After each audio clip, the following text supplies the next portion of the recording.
The Earl Elopes. Written by Barbara Cartland. Narrated by Anthony Wren. Chapter 1, 1872. The Earl of Bourne, driving his team of chestnut horses, was thinking with great delight how excellent they were. He had purchased them at Tattersall's a fortnight earlier. Their previous owner had died and left a huge pile of debts, and thinking of debts made the Earl remember that he had not yet paid for his superb team. The reason that he was going home was to see his father about his overdraft. The Duke of Shelbourne had made it very clear the last time that his son, Clive, had come to see him. His large number of huge bills were something that was not to occur again.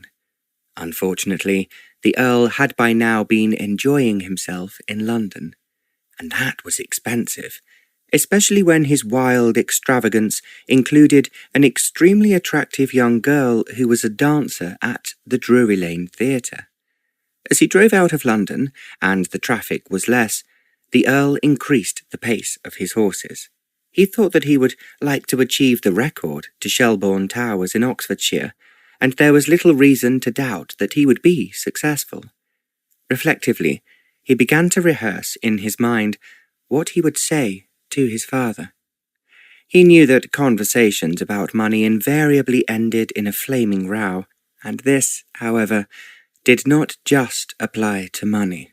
The Duke of Shelbourne was a very rich man, and he could therefore well afford his only son's extravagance. What infuriated him was that the boy had refused to marry. "We have to have an heir to all this," the Duke had said, not once but 1,000 times. "I do realize that, Papa," the Earl invariably replied, "but there is plenty of time, and I will be extremely careful not to die without having provided you with a grandson or two." He meant this to be a joke, but the Duke did not think it funny. He had suffered agonies when the Earl had been serving abroad with his regiment. The moment he returned and decided he wanted to resign his commission, the Duke had heaved a large sigh of relief. Now, he said to his relations, "Clive will settle down and have a family. Heaven knows there are enough women for him to choose from." The Duke appreciated that his son was at the top of the list of London hostesses as a most eligible bachelor. He was not only the heir to the dukedom, he was outstandingly handsome, intelligent, and good at any game he turned his hand to. He also, as those who knew him well were aware, had considerable charm. This, with his good looks, made him irresistible to women. The Duke knew perfectly well that there was not an important family in the whole of the country who would not welcome his son with open arms, and they would prove to boast that he had married one of their daughters. At 28, Clive was still unmarried. He was wise enough to keep well away from the debutantes who were a snare for any bachelor, and deftly avoided invitations from his father's friends with young daughters. Instead, he enjoyed himself with married ladies who had complacent husbands, and he really enjoyed the allure of the women he saw behind the footlights, and he met them in the many nightclubs he frequented with his gentleman friends. The only difficulty was that such pleasures were extremely expensive, and his father resented having to pay for them. As the Earl drove on, he was totting up a list of the items he was carrying bills for. The horses he was driving had been very expensive, largely because there had been several others older than himself bidding for them. The diamond bracelet he had given the adorable Fifi had naturally delighted her, and there was, however, no doubt that his father would consider the cost involved an unnecessary frippery and luxury. "For the pleasure she has given me," he thought defiantly, "I should have given her the necklace to match it." But he knew that he was not brave enough to do so. As it was, there were enormous bills for clothes, and there was also a big bill for a party he had given for one of his friends on his birthday. It had certainly been a success, and they had drunk an abnormal amount of champagne. And for the entertainers from whom the Earl had engaged for the night had cost rather more than the wine. He knew that his father would be very annoyed when he saw the pile of bills. Undoubtedly, once again, he would beg him to settle down. He could take over the running of one of the large estates that had been owned by the Dukes of Shelbourne for generations, and there was certainly a wide choice all over the country.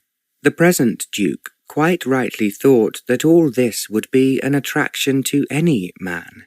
Shelbourne Towers had 10,000 acres of land surrounding it. There was a very pleasant house at Newmarket where the Earl kept his racehorses, and there were 3,000 well-tended acres attached to the property. The Duke owned a castle in Scotland with 22,000 acres of moorland, which provided him with the best grouse shooting in the country. Besides this, there were several rivers that were teeming with salmon. There was another horse, the Earl remembered, in Huntingdonshire, that had belonged to his mother's family, and she had left it on her death to her grandson when he married. It was, he knew, just another inducement to push him up the aisle, and because it annoyed him, he had not paid a visit to this house or its surrounding acreage since his grandmother had died. The whole thing is ridiculous, he told himself as his horses increased their speed. There is plenty of time for me to produce a dozen heirs. I will marry when I find someone to live with who will not bore me after the first 24 hours. He thought it over, and then changed the target to 24 months. If I can survive that length of time, I can survive anything, he mused. So far, since he had been in London, after he had left his regiment, he had not been in the slightest attracted to any young, unmarried woman. He had not even seen one who made him feel it imperative for him to take the trouble to get to know her. He had spent so much time with those who were on the stage. He liked women who walked lightly in the way that made it impossible for a man not to notice their charms and the exquisite curves of their figures. He liked a woman he could laugh with, and one who had a quick repartee that was amusing and provocative. How, he asked himself again, was he going to find anything like that in a young girl who had just left the schoolroom? She would doubtless have been badly educated by a governess who knew little more than she knew herself. Vaguely, at the back of his mind, he had a plan. Perhaps in 10 years' time he would find a widow who was still young enough to give him the much-wanted heir. She would be experienced in the ways of the world, and would keep him amused and content. This all passed through his mind.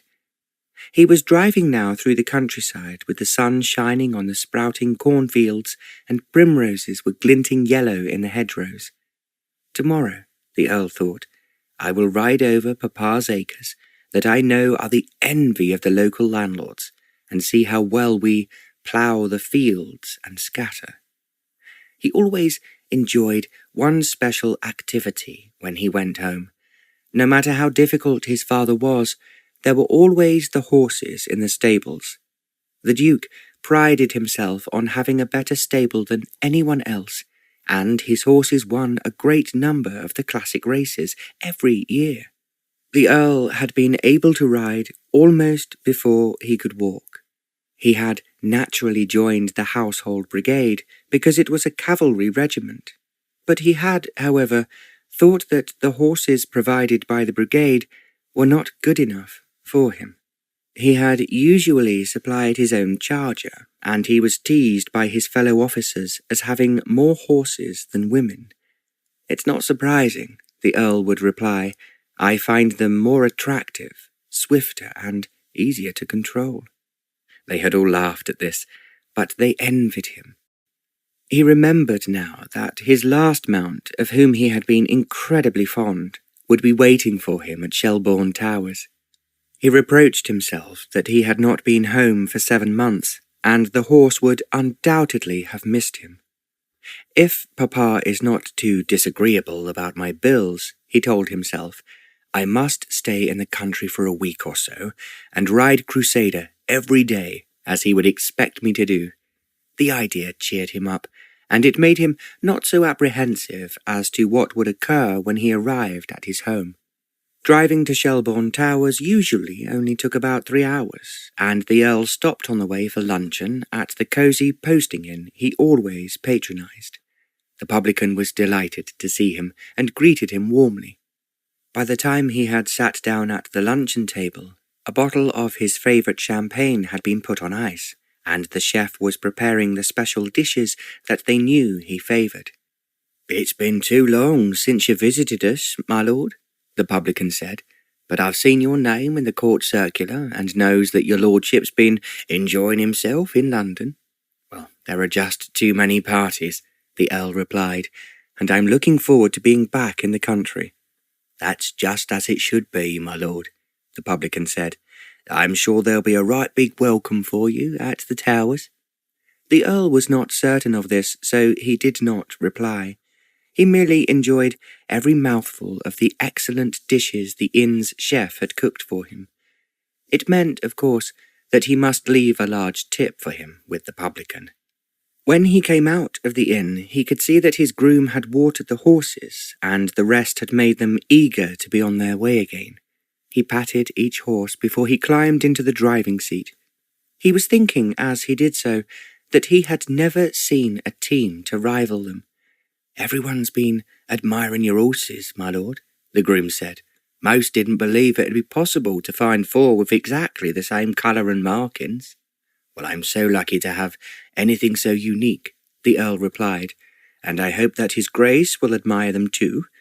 He thought, as he spoke, that it would be essential for his father to see the horses before he saw the bill. Then, once again, as he drove off, he was wondering what sort of reception he would receive when he finally did arrive. Shelbourne Towers had been in the ducal family for 500 years. It had been altered considerably from the original design, but fortunately, when each generation had added to it, they had still kept some of the oldest features. With their intricately carved wood panelling and diamond-paned windows, the principal rooms were most attractive. It had been a perfect place for a small boy to play hide-and-seek, and the Earl did so with his friends or with any of the servants who could spare the time. He had loved all the secret passages that had been added in Cromwell's time. The Royalists had hidden in them when they were being sought by the Roundheads, and the priest's hole and the little chapel were both intact. What the Earl had enjoyed most was being able to peep into the main rooms without anyone knowing that he was there. If his father caught him prying on his guests, he would be exceedingly angry, but the Earl had continued to do so. He learned of affairs de cour that no one else was aware of, and there were matrimonial rows which he now remembered vividly. It made him more determined than ever not to get married, unless he was forcibly compelled to do so, or if he really fell in love. He had been totally infatuated, entranced, and even bemused by beautiful women. Yet at the back of his mind, he knew that this was not the love that had inspired men since the beginning of civilization, the love that they had been tortured and even killed for. And to them, love was an ideal that they could not ignore. The Earl drove his team up the long drive with tall lime trees on either side of it. He reflected that one day it would all be his, and it meant a great deal to him. In fact, it meant more every time he came home. The house itself was so beautiful. With a lake in front of it and dark fir trees behind it, it made a glorious picture, and many artists over the centuries had tried somewhat ineffectively to portray it on canvas. The Earl made his horses trot across the bridge over the lake, slowly. He naturally wanted to look for the white swans swimming on the water below him, with their baby cygnets trailing behind them. There were more, he thought, than when he had last visited his home, and they certainly made the lake, with the kingcups growing round its edges, very enchanting. The Earl drew up outside the front door. 2 footmen in livery ran the red carpet down the steps, and he handed his reins to his groom. 2 hours and 3/4, he crowed. If we had not stopped for luncheon, that would undoubtedly be a record. "'Tis, my lord. Congratulations," the groom said. "It be the best drive we've had for a long time." The Earl smiled and stepped out of the chaise and nodded to the footman who had laid down the red carpet. He was greeted by the butler, who had been at the Towers ever since he was a small boy. "It's a pleasure to welcome you back, my lord," Barker said. "I'm glad to be back," the Earl replied. "Is his Grace in the study?" "That's where you'll find him, my lord. His Grace were ever so pleased when he hears that you were to arrive this afternoon. It be nigh on 3 months since we've had the pleasure of your lordship's company." The Earl was aware of this, so he did not answer. He merely walked behind Barker, who, he noticed, had rather less hair than on his last visit. They went down the wide passage that led to the main rooms of the house. One of these was the study, and it was where his father invariably sat when he was alone, writing letters and reading the newspapers. This was not often, as the Earl was well aware, as there were always members of the family coming to stay for a few nights. 2 of his more austere maiden aunts had settled in at the Towers for several months. The Earl was hoping that his father would be alone. In his last letter, he had said that his cousin, who they found a bore, was leaving, and had related what a laborious 2 weeks it had been, but that now she was with her aunt, Margaret. His father added at the end of the letter, "I hope I shall see you soon." The Earl now felt guilty. He had come home not to please his father, as he should have done, but because he was in debt. Barker opened the study door. "His lordship, your grace," he announced, raising his voice as the Duke was inclined to be deaf. He was sitting at his writing desk, and he looked up as the study door opened. When he saw his son, he rose to his feet and held out his hand.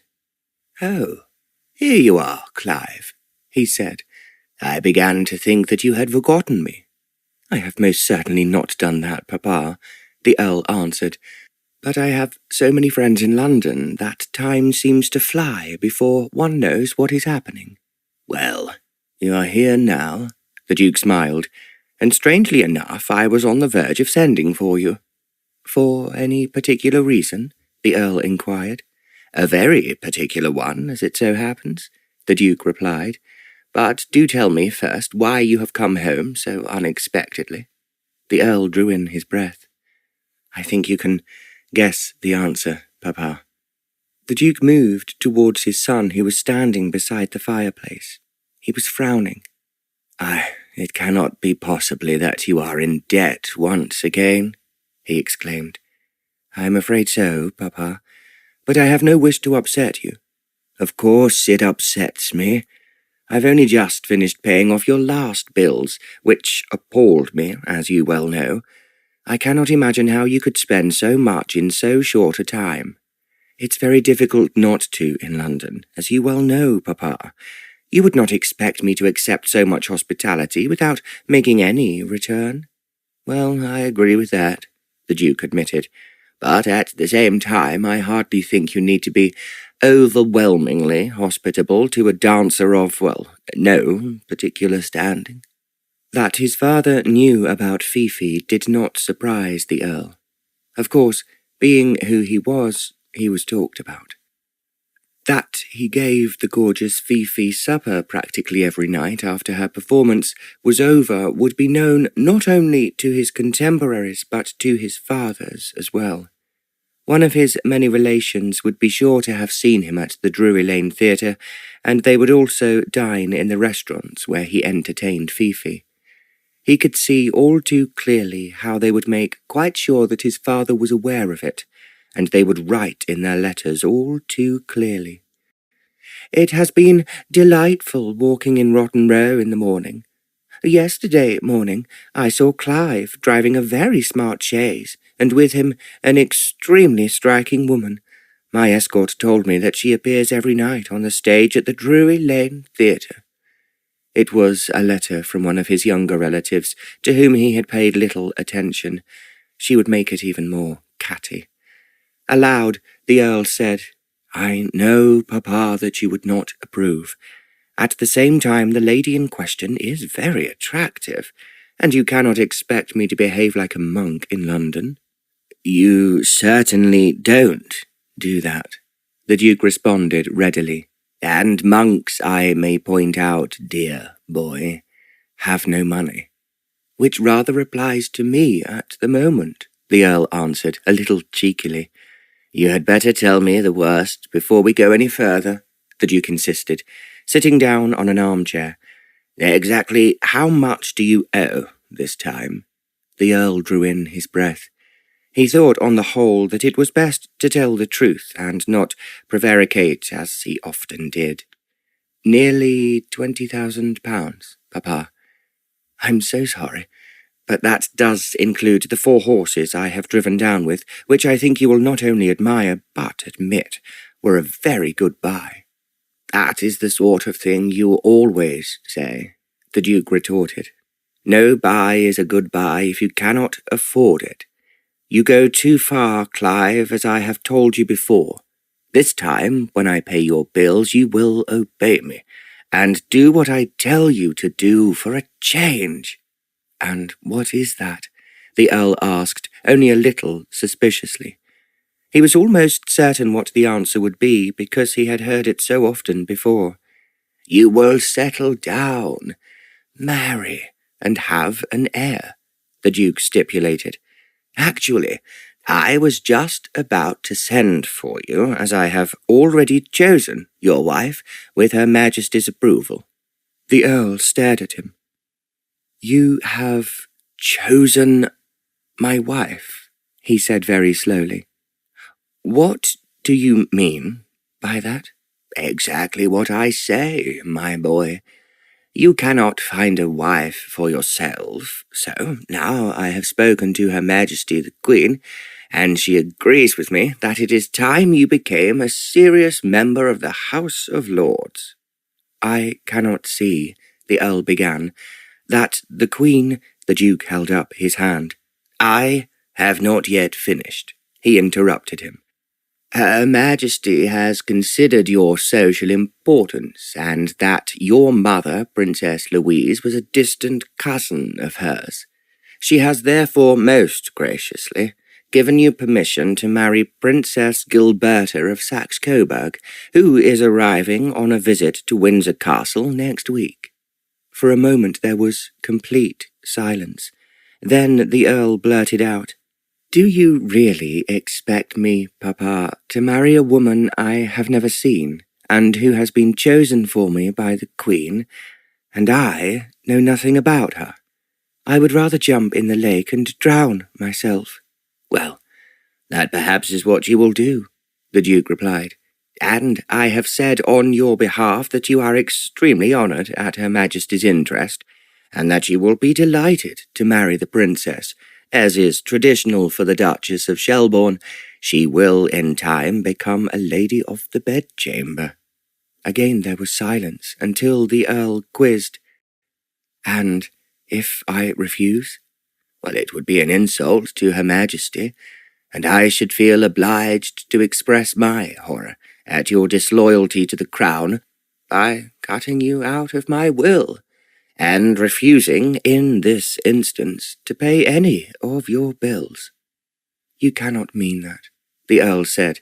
"Oh, I do mean it, and I mean it most sincerely. You have played about long enough. You're 28, and no longer a beardless boy. Now you will settle down here if you wish, or in any of my other houses. You will take your place, as you should have done a long time ago, as the future 6th Duke of Shelbourne." "I refuse. I, here and now, absolutely refuse to do anything so unnatural and, to me, utterly repulsive," the Earl countered sharply. "In which case, as I have already said, it will be an insult to Her Majesty. I can only express my horror at your behaviour, and I will cut you off without a penny." The Earl knew it was impossible for his father to do this, yet for the moment all he could think of was that he was going to be saddled with some dull and, doubtless, plain German woman. She would, in his mind, speak bad English, while he could not speak a word of German. He could imagine nothing more ghastly. He would be tied up in the future in a position from which there was no hope of escape. With an effort he managed to say, "Please, Papa, I know that you're angry with me for spending so much money, but please don't force me into a marriage that would make me utterly miserable." "I have given you every chance to find a wife for yourself," the Duke replied, "but you have refused, and I have been told on very good authority that you have been boasting that you have no intention of marrying for another 20 years at least." The Earl knew that this was tittle-tattle from one of his relations. "I may have said it as a joke," he said quickly, "but I was really waiting to fall in love." "Well, which is highly unlikely with the sort of women you spend your time with," his father answered him. "The Countess of Clayton told me that she has asked you 4 times to dinner parties, and you have always refused. The Claytons are as good a family as we are, and she has 2 daughters of the right age." Trying to remember them, the Earl vaguely had a vision of 2 rather unappealing young women. He had avoided them when he had seen them at parties, and he had certainly refused the very dull dinners the Countess gave.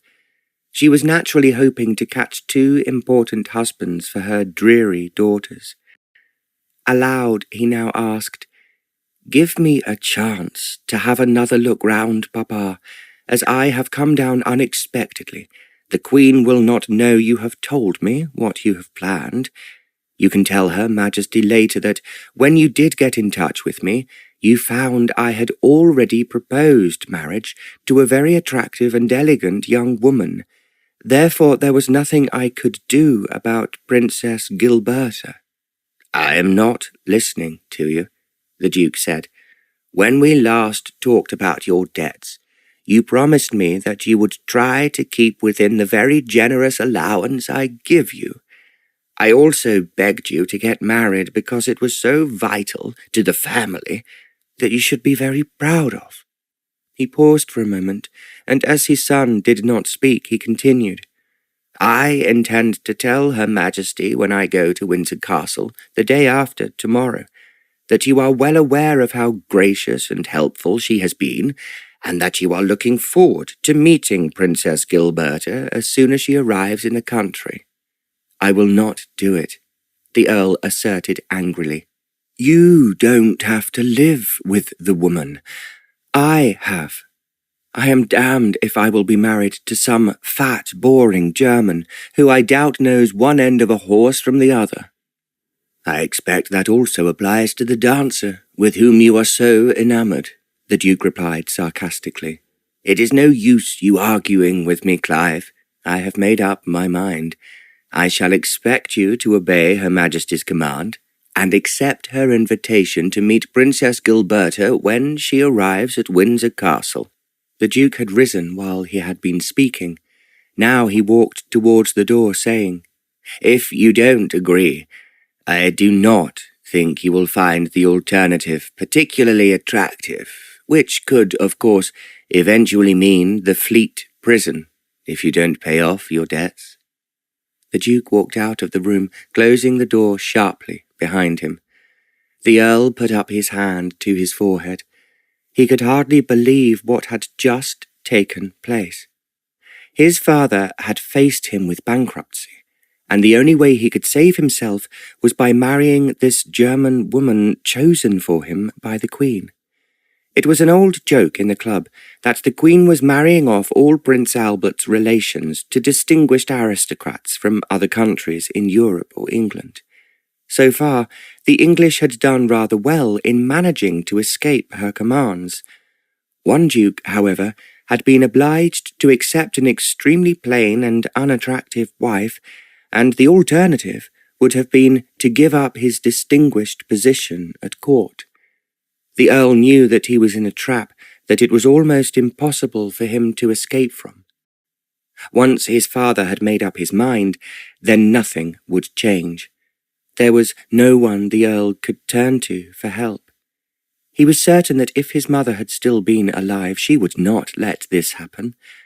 His father was now surrounded by elderly relatives, and they would be delighted to see him taken down a peg or two, simply because they felt that he had been treated as the golden boy for far too long. What can I do? What on earth can I do? The Earl asked himself. He had never in his wildest dreams thought that he would ever be forced into marriage. Granted, his father had been very disagreeable the last several times he had paid his bills, and he had very obviously expected him to obey his instructions. They were to find a wife before he returned with another bundle of debts. Marriage to a woman he had never seen, who was a German and with whom he would have no interest at all in common, was to him a life sentence. If only I had someone to talk to about this, he said to himself despondently. Then suddenly he remembered Nanny. Nanny had been his nurse since he was born, and she was now getting on for 60, and over the years she had become one of the family. She stayed in the nursery upstairs looking after the children of the Bourne relations when they came to stay.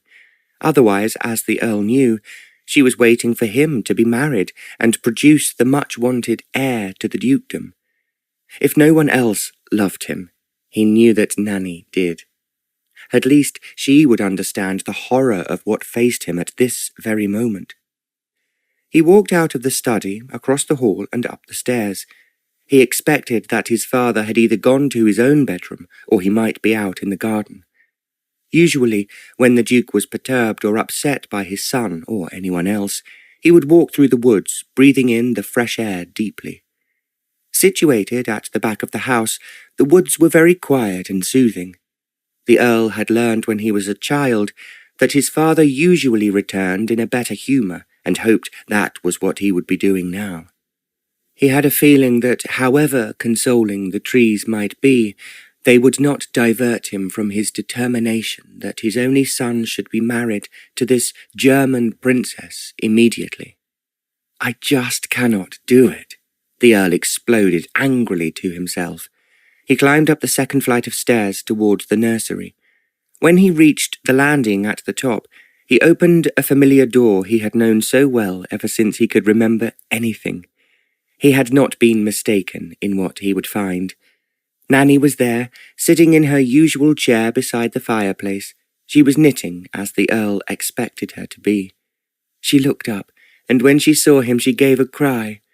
"Master Clive," she exclaimed, "I heard you was coming home."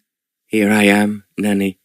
He kissed her affectionately, and she asked him, "Now, just what have you been up to? I was quite certain you wouldn't be coming home, unexpected like, if there weren't something wrong." "You know the answer to that, Nanny," the Earl said, sitting down in the armchair opposite hers. "In debt again?" Nanny inquired. "Up to my neck in it." "Oh, that'll upset your father, Master Clive. He was cross enough at the last lot of bills he had to pay for you." "I don't suppose you know what he has threatened me with now?" the Earl asked. "Threatened?" Nanny inquired.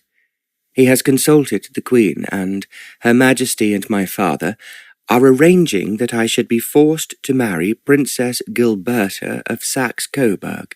Nanny gave a gasp. "A German? Well, who is she? Do you know her?" "Of course I don't know her," the Earl replied. "She will be fat and ugly, speak extremely bad English, and I speak no German." He snapped out the words and then put his hands up to his eyes. For God's sake, Nanny, tell me what I should do." Nanny was silent for a moment. Then she said, "I can't get over his grace thinking of anything so wrong for you. You've been a real naughty boy in lots of ways, but I never believed he would tie you up to some woman you've never even seen, and one of them foreigners at that." "Well, that is what I have to do, Nanny," the Earl said, "or else Papa will not pay my bills, and will cut me off without a penny, which he thinks he's able to do. I may be taken to the debtors' prison." Nanny gave a cry of sheer horror. "Oh, it's wicked. It's cruel," she cried, "and I won't have that happen to my baby. Indeed, I won't." She was so indignant that he could not prevent giving a somewhat wry smile. "I knew you would feel like that, Nanny, but I am in this mess and I have no idea how to get out of it." He paused, sighed, and then went on. "You know what Papa is like when he sets his mind on anything. He is delighted that the Queen is helping him to trap me into matrimony. He's obsessed with the idea that you should have an heir," Nanny commented. "I've said to him before now, Master Clive will fall in love sooner or later, and then he'll give you a dozen heirs, but don't push him. No young man likes to be pushed." "That is true enough," the Earl said bitterly. "This is not being pushed, it is being knocked out completely in the first round, before I have even had a chance to put on my boxing gloves. And then Her Majesty the Queen be involved too," Nanny said almost beneath her breath. "She doesn't care because she's so unhappy. How many others are unhappy too? Papa had just said to me that the princess will be compensated by becoming a lady of the bedchamber. I cannot see what compensation I get out of it." The Earl spoke with a note of misery in his voice, and it made Nanny look at him piercingly. She had loved him ever since he had been born, and he had turned to her with all his troubles with his tutors, his difficulties at school, and of course with his father. She thought now that she had never failed him. She certainly could not fail him now. But the odds had never been so heavily weighted against him. She admitted to herself that the Duke had been very clever in obtaining the support of the Queen. There was silence now between them. The Earl was turning over in his mind the horror of what lay ahead of him. "What can I do, Nanny?" he asked again. "If I go away, they will find me. And anyway, at the moment I have no money. If you went to the North Pole, they'd try and force you back," Nanny remarked. "That is true enough," the Earl replied. There was a note of helplessness in his voice, and it almost brought tears to Nanny's eyes. Then suddenly she gave a little cry. "I've got it," she exclaimed. "I knows what you must do. It's the only possible way." Chapter 2. The Earl stared at Nanny. "What have you thought of, Nanny?" he asked. She drew in her breath. Then she said, "You must elope." There was silence until the Earl asked, "I don't understand, Nanny. What are you saying? If His Grace thinks you've eloped, you obviously then can't be expected to marry anyone else. If you just go away and disappear, he'll search everywhere and bring you back." "But I have no one to elope with," he protested. "In fact, as you well know, Nanny, I have no intention of marrying anyone." "I know that," Nanny persisted, as if he was being rather stupid. "But if you say that you'll elope and then disappear, His Grace will think you're with someone you're going to marry." "Are you suggesting that I go alone?" the Earl asked, as if he was finding it too difficult to understand. "Of course I am," Nanny said. "You don't want to marry anyone, and there's no reason why you should. So you tell your father you'll elope with the person you love best. It's not lying because it's yourself." The Earl chuckled. Nanny had always been very strict when he was a child about telling lies, but he could see now the way that her brain was working. "It is certainly an idea," he said slowly. "The main difficulty is, of course, that I shall have to go at once." "At dawn tomorrow," Nanny said firmly, "and I was just thinking that His Grace'll expect you to go north to Gretna Green, where they'll marry you real quick." The Earl nodded. "In which case I will go south. In fact, if it comes to that, I shall go all the way to Land's End to avoid Princess Gilberta." "Well, that's not a bad idea, Master Clive, and I imagine it's the last place his lordship will think you'd go." The Earl put his hand up to his forehead. "Now let's think this out very carefully. I don't want to make any mistakes, or I shall be in a worse mess than I'm in at the moment." "I know that," Nanny said. "So if there's anyone you meet on the way who's interested, you say your wife's following you, but she's had to stop and see an ill relative or something like that." "Well, I hope I shall meet no one, but one never knows." "You'll need to prepare yourself," Nanny replied, as if she had just thought of it. "In fact, it'd be wrong for you to have a title, 'cause it always attracts attention. Just be an ordinary man, and when you get to Cornwall, you can say your wife's joining you as soon as she's free." The Earl smiled. "Who do you think I shall say it to?" "Goodness knows," Nanny replied. "There's enough nosy Parkers in this world to fill a book, so the less people you sees, the better." Nanny was talking just the way she had when the Earl was a boy, and he had something special to do. He stood up and then walked across the room to the window. "I knew that you would have some idea of how I could save myself, Nanny, but of course I shall miss my home and everything it means to me." "You needn't be away for that long," Nanny said consolingly. "After all, we'll keep in touch with each other, and the moment that German princess goes back to where she's come from, or goes and marries someone else, you'll be free again." "Well, let's hope it does not take too long," the Earl said somewhat gloomily. "Whatever happens," Nanny added, "it's better than you being forced up the aisle with some woman you don't want. And anyway, how could any man possibly be happy under those circumstances?" "That is just what I feel, Nanny. But heaven knows what Papa will do when he hears that I've gone." There was silence for a moment before Nanny said, "There's nothing very much His Grace can do.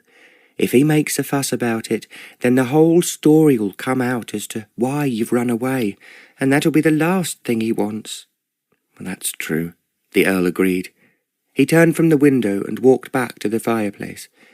"If he thinks I have eloped and will be married, he will be forced to tell the Queen to find someone else for the princess." "Of course he will.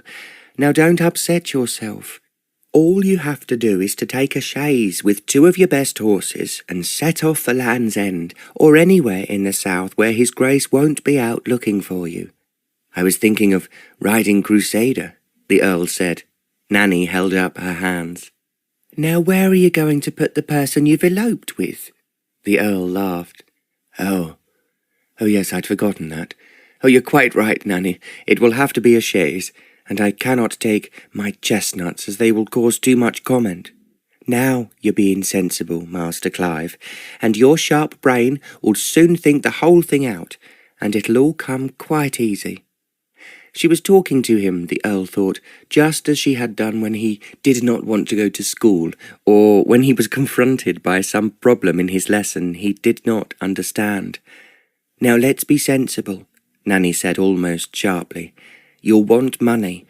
I just thought it would be a good idea to allay suspicion from anywhere you're starving, for you to have a small case containing a woman's clothes, which, of course, you says belongs to your wife." "You think of everything, Nanny. So I will leave the case to you, and I'm trying to think of how I can get hold of some money. My own pockets are practically empty." Nanny thought for a moment, and then she said, "It's Thursday today." The Earl started. He had not been concerned with what day of the week it was, but now he knew what Nanny meant. On a Thursday, Mr. Marshall, who was his father's secretary, went to the bank in the local town. The people who worked in the house and on the estate were always paid their wages on Friday. So by tonight there would be a considerable sum of money in the estate office where Mr. Marshall worked. The Earl, when he was a child, had often watched him. He arranged the money he brought back from the bank in little piles, and the Earl knew where Mr. Marshall hid the key when he left the office. There was no need for him to tell Nanny what he was thinking, as she had followed his thoughts. "Now you sit down, Master Clive, and write a letter to your father. Tell him how sorry you are that you've gone and upset him, but at the very same time you feels you must be allowed to choose your own wife." She paused a moment and then continued. "Tell him you'd meant to wait a little longer, but you're now going to save all the trouble and fuss there'd be with a big wedding, and all the relatives chattering, so you have decided to elope, and you hopes your father will forgive you, if it distresses him." "What will really upset him," the Earl said, "is that he cannot please the Queen. Of course, she wants to make Prince Albert's cousin a duchess, especially as my mother had royal blood in her veins." "Oh, your mother, God bless her soul," Nanny said, "would never have wanted you pushed into marriage with a German woman you'd never seen, and that be the truth. And I'll tell his Grace to his face if I gets the opportunity." The Earl was standing beside Nanny, so he bent forward and kissed her cheek. "I have never known you to fail me, Nanny, when I have turned to you for help." He smiled. "As I've said to myself," Nanny replied, "right's right, and wrong's wrong, and it be wrong for any man of your age to be propelled into marriage with a woman he's never seen." "I agree with you," the Earl nodded. He gave a sigh. He knew that he was taking a revolutionary step. At the same time, he would be alone with no one he could talk to. He thought that it would be his father's fault if he asked Fifi to marry him, but that would not really solve his problem, as he had no wish to be married to anyone. "I will go and write that letter to Papa," he said aloud. "And as you think of everything, Nanny, you tell me I should take my invisible bride's clothes with me." "If you're acting a part," Nanny advised him, "as I've always said to you, think of every detail and make people believe what he wants them to." The Earl remembered that this was the sort of thing Nanny had said when he was in fancy dress as a clown or a dragon for the plays he had acted at a Christmas with his cousins. Christmas had always been a special festivity for all his family. There had been a huge tree, presents for everyone, and the children acting on a stage. They amused a large audience that consisted of the house party and everyone who worked at the towers, both inside and out. The Earl had always thought that it was a tradition he would carry on when he became the Duke. He would then be able to sit and admire his own children, playing some fanciful part to a delighted audience. One day that would surely happen, but he thought now that he would make absolutely certain that the mother of those children would be his own choice. He told Nanny again how grateful he was to her. Then he went down to his bedroom. It was a large, very comfortable room, and there was a writing table in one corner. The Earl sat down and wrote what he thought was, on the whole, a very sensible letter to his father. He told him he had thought over his proposition very carefully, and it was, however, impossible for him to agree to marry a German princess he had never met. So he had decided that the only possible course he could take was to elope. It would be with the person that he loved best, even though until now he had not thought of anything so dramatic as marrying her. "I can only hope that this unseemly haste," he wrote, "will not prevent me from knowing the love and happiness that you and Mamma had together for so many years. I kept thinking that, if she was with us, she would agree with me that this is a wiser decision than the one you have made on my behalf." He signed himself, "Your affectionate son, Clive." Then he wrote on a postscript, "I know, Papa, you will understand that I had to take some money with me, because I had a very long journey to make." He thought with a smile that would convince the Duke that he was going north to Gretna Green. Having finished his letter, he then looked round the room. He saw that the small trunk he had brought down from London with him had not been unpacked. He reckoned that James the footman, who usually looked after him, was waiting for his instructions. James would not be certain whether he was staying at the Towers or returning to London tomorrow morning. The Earl had actually brought just a few things with him down from London. He went to the large wardrobe where all his country clothes were kept, and collected a number of items that he thought he would need. He then decided what he would wear when he left at dawn. As it was essential not to attract any attention, he therefore chose a suit that was rather well worn, although it had once come from a smart tailor.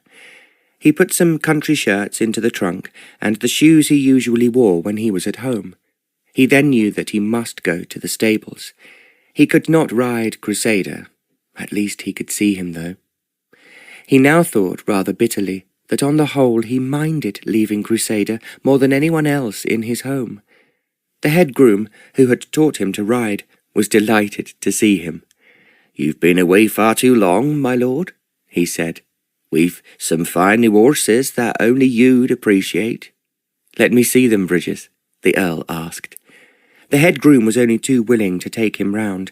He was full of enthusiasm and compliments for the new addition of the chestnut team. "I thought that they would please you, Bridges," the Earl said, "and if I leave them here while I am away, I know you will look after them superbly for me." "You can be sure of that, my lord, though I've a pair to show you which I think you'll have to say be as fine as them you've just bought." He took him to a stall, and the Earl saw a very well-marked white horse, and in the next stall there was his exact twin. "His lordship purchased him just 3 weeks ago," Bridges told him, "from a man who'd just lost his sight, and who could no longer drive him. As I says to his grace, they be the best purchase we've made for over a year." "Well, they certainly are," the Earl agreed. He thought, as he patted the horses, that those were the two he would take with him tomorrow. It might annoy his father to lose them, but then he was gaining, for the moment at any rate, the 4 chestnuts he had bought at Tattersall's. He then told Bridges that he now wanted to look at the travelling vehicles. "I have a friend who is selling his," he explained, "but perhaps we have enough, and so don't need anything new." He realized that this was correct when he saw the many conveyances that his father possessed. He knew it was one of the Duke's hobbies to have the most up-to-date vehicles to travel in, and he had already said that nothing would induce him, unless it was totally necessary, to go by train. "I like to be behind a horse, and a good one at that," the Earl had heard him say 12 times. "As far as I am concerned, trains are ugly, noisy and smelly, and I have no intention of using one." The Earl soon spotted the travelling chaise that he needed for his journey. It was light, extremely well made, and, he learned from Bridges, another fairly recent purchase. It was a good hood which could be opened, and at the same time it certainly was well enough built to prevent the weather, however bad, from upsetting the driver. The Earl spent a long time in the stables. Finally, when he went back into the house, it was to find that his father had finished his tea and gone out again. Doubtless, the Earl thought, he would be going to inspect the greenhouses, or perhaps to walk in the woods again. He therefore ate his tea quickly, and went upstairs to Nanny. "What have you been up to, Master Clive?" Nanny inquired as he came into the nursery. "I wrote a letter to my father, as you told me to do," the Earl replied, "and I have chosen the horses I wish to drive, and the vehicle I intend to travel in." "Very good," Nanny exclaimed. "I've got a case all ready for you, with some pretty clothes that belonged to your mother, and anyone who sees it will be quite certain your wife's pretty, charming, and worthy of you." "That is exactly what I require of any woman who bears my name," the Earl smiled. "Don't forget," Nanny said quickly, "that you must forget your present name from the moment you walks out of the house tomorrow morning." "I know that," the Earl replied. "What shall I call myself?" "Something plain, at the same time gentlemanly," Nanny suggested. "I thought of giving myself your name," the Earl said. As Nanny's name was Tucket, he was in fact only making a joke. Ignoring his remark, Nanny parried, "I was thinking of Stanford.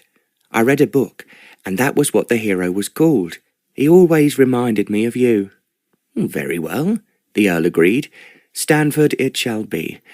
Can I go on being Clive?"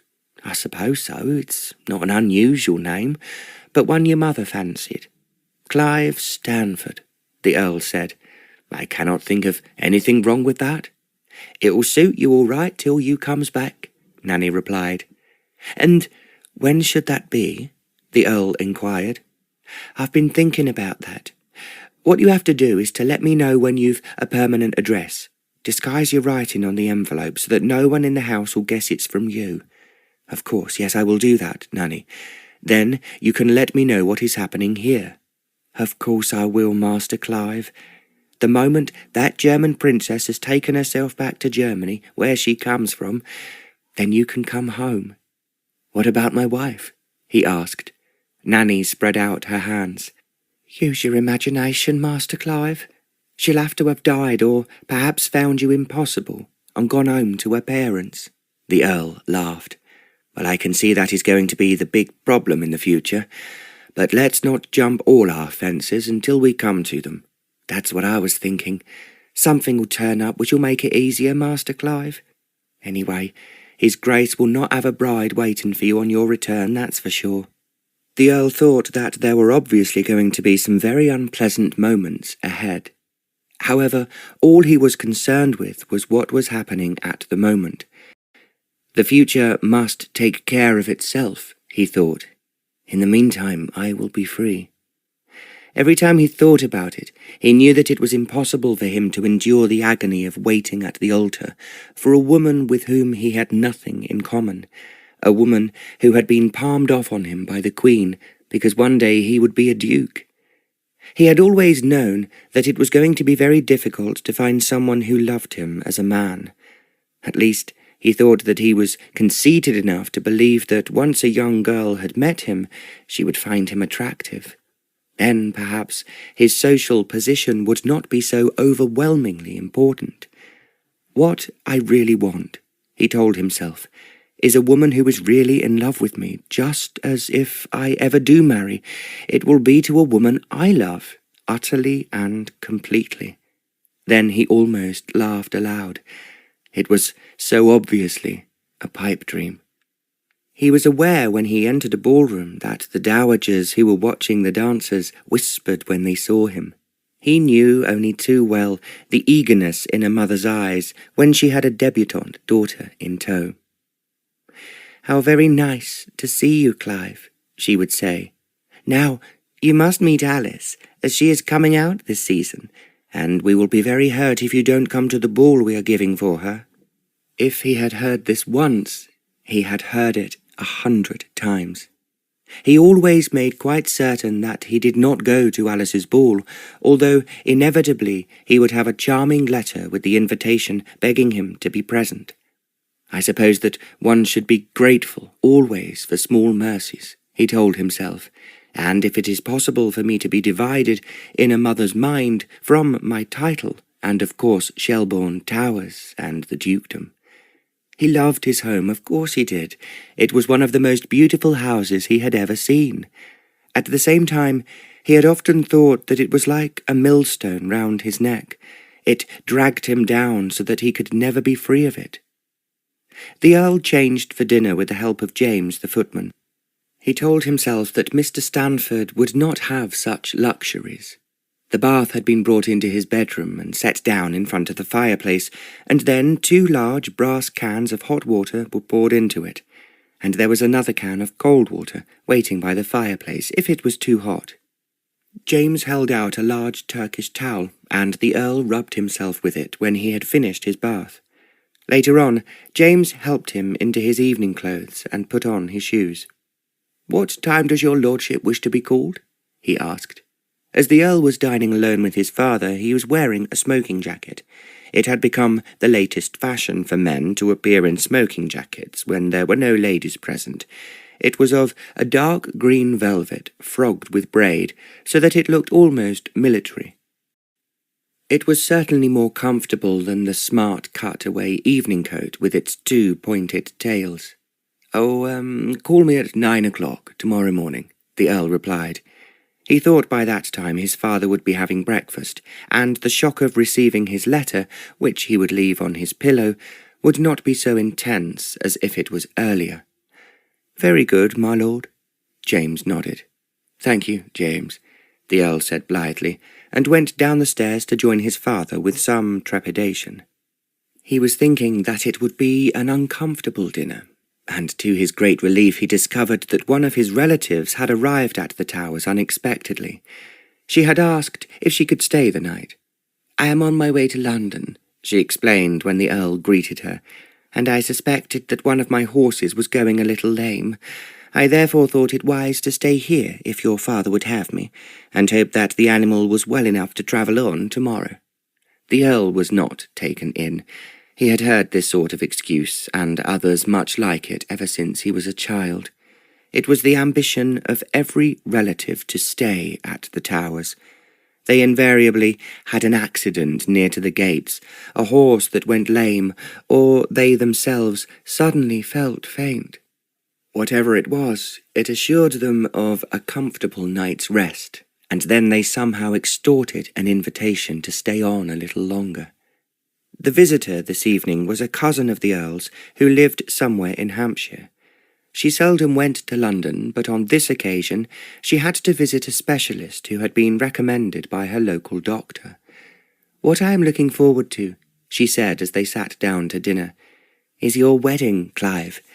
I am always expecting to open a newspaper and see your engagement in the court columns." The Earl thought that it was just typical of one of his relatives to put her foot in it at this particular moment of time. There was a silence round the table.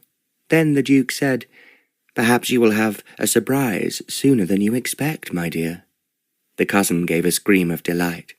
"Do you mean after all these years Clive is actually going to be married? How exciting! Do tell me who it is." "Well, I'm afraid I cannot do that," the Duke replied, "because, as you know, there are a great number of people who have to be the first to be told of such a happy event. But I think, when you do hear the news, you will be very gratified." "Oh, Clive, how wonderful," his cousin said, turning towards him. "I am sure she is very beautiful, and will look absolutely fabulous in the Shelbourne jewels." She then addressed the Duke. "I remember you showing me what you had here in the safe. I was only 17 at the time, but I have never forgotten thinking that any woman who is able to wear such glorious jewellery must be the happiest woman in the world." The Earl did not look at his father. He merely went on eating what was in front of him. He only thought that if he had to hear once again this hysteria over the Shelbourne jewels, he would give them all to a charity when he inherited the dukedom. "What I have to do now," his cousin was saying, "is to think of something very original but very wonderful I can give you as a wedding present.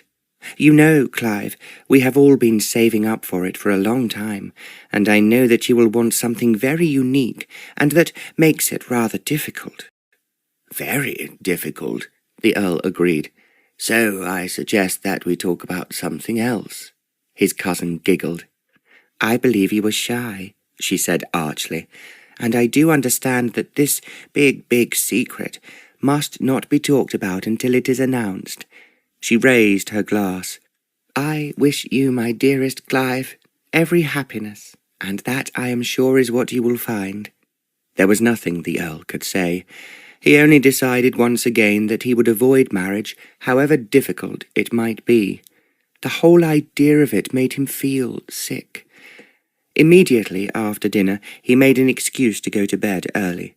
"I have had a long day, Papa," he said, "and I know you will understand that I'm feeling tired." "Of course," the Duke agreed. "I am going to bed myself in a very short time. I want you to try tomorrow morning 2 of the new horses I have bought, so I suggest we ride, well, not too early, let's say about 10 o'clock. "That would be delightful," the Earl said. Somewhat reluctantly, the Earl kissed his cousin's cheek, because she obviously expected it. "I will not breathe a word about your secret," she whispered. He knew from the excited note in her voice that she was longing to be in touch with their other relatives as soon as she could, and she would tell them what they were longing to hear. Clive is going to be married.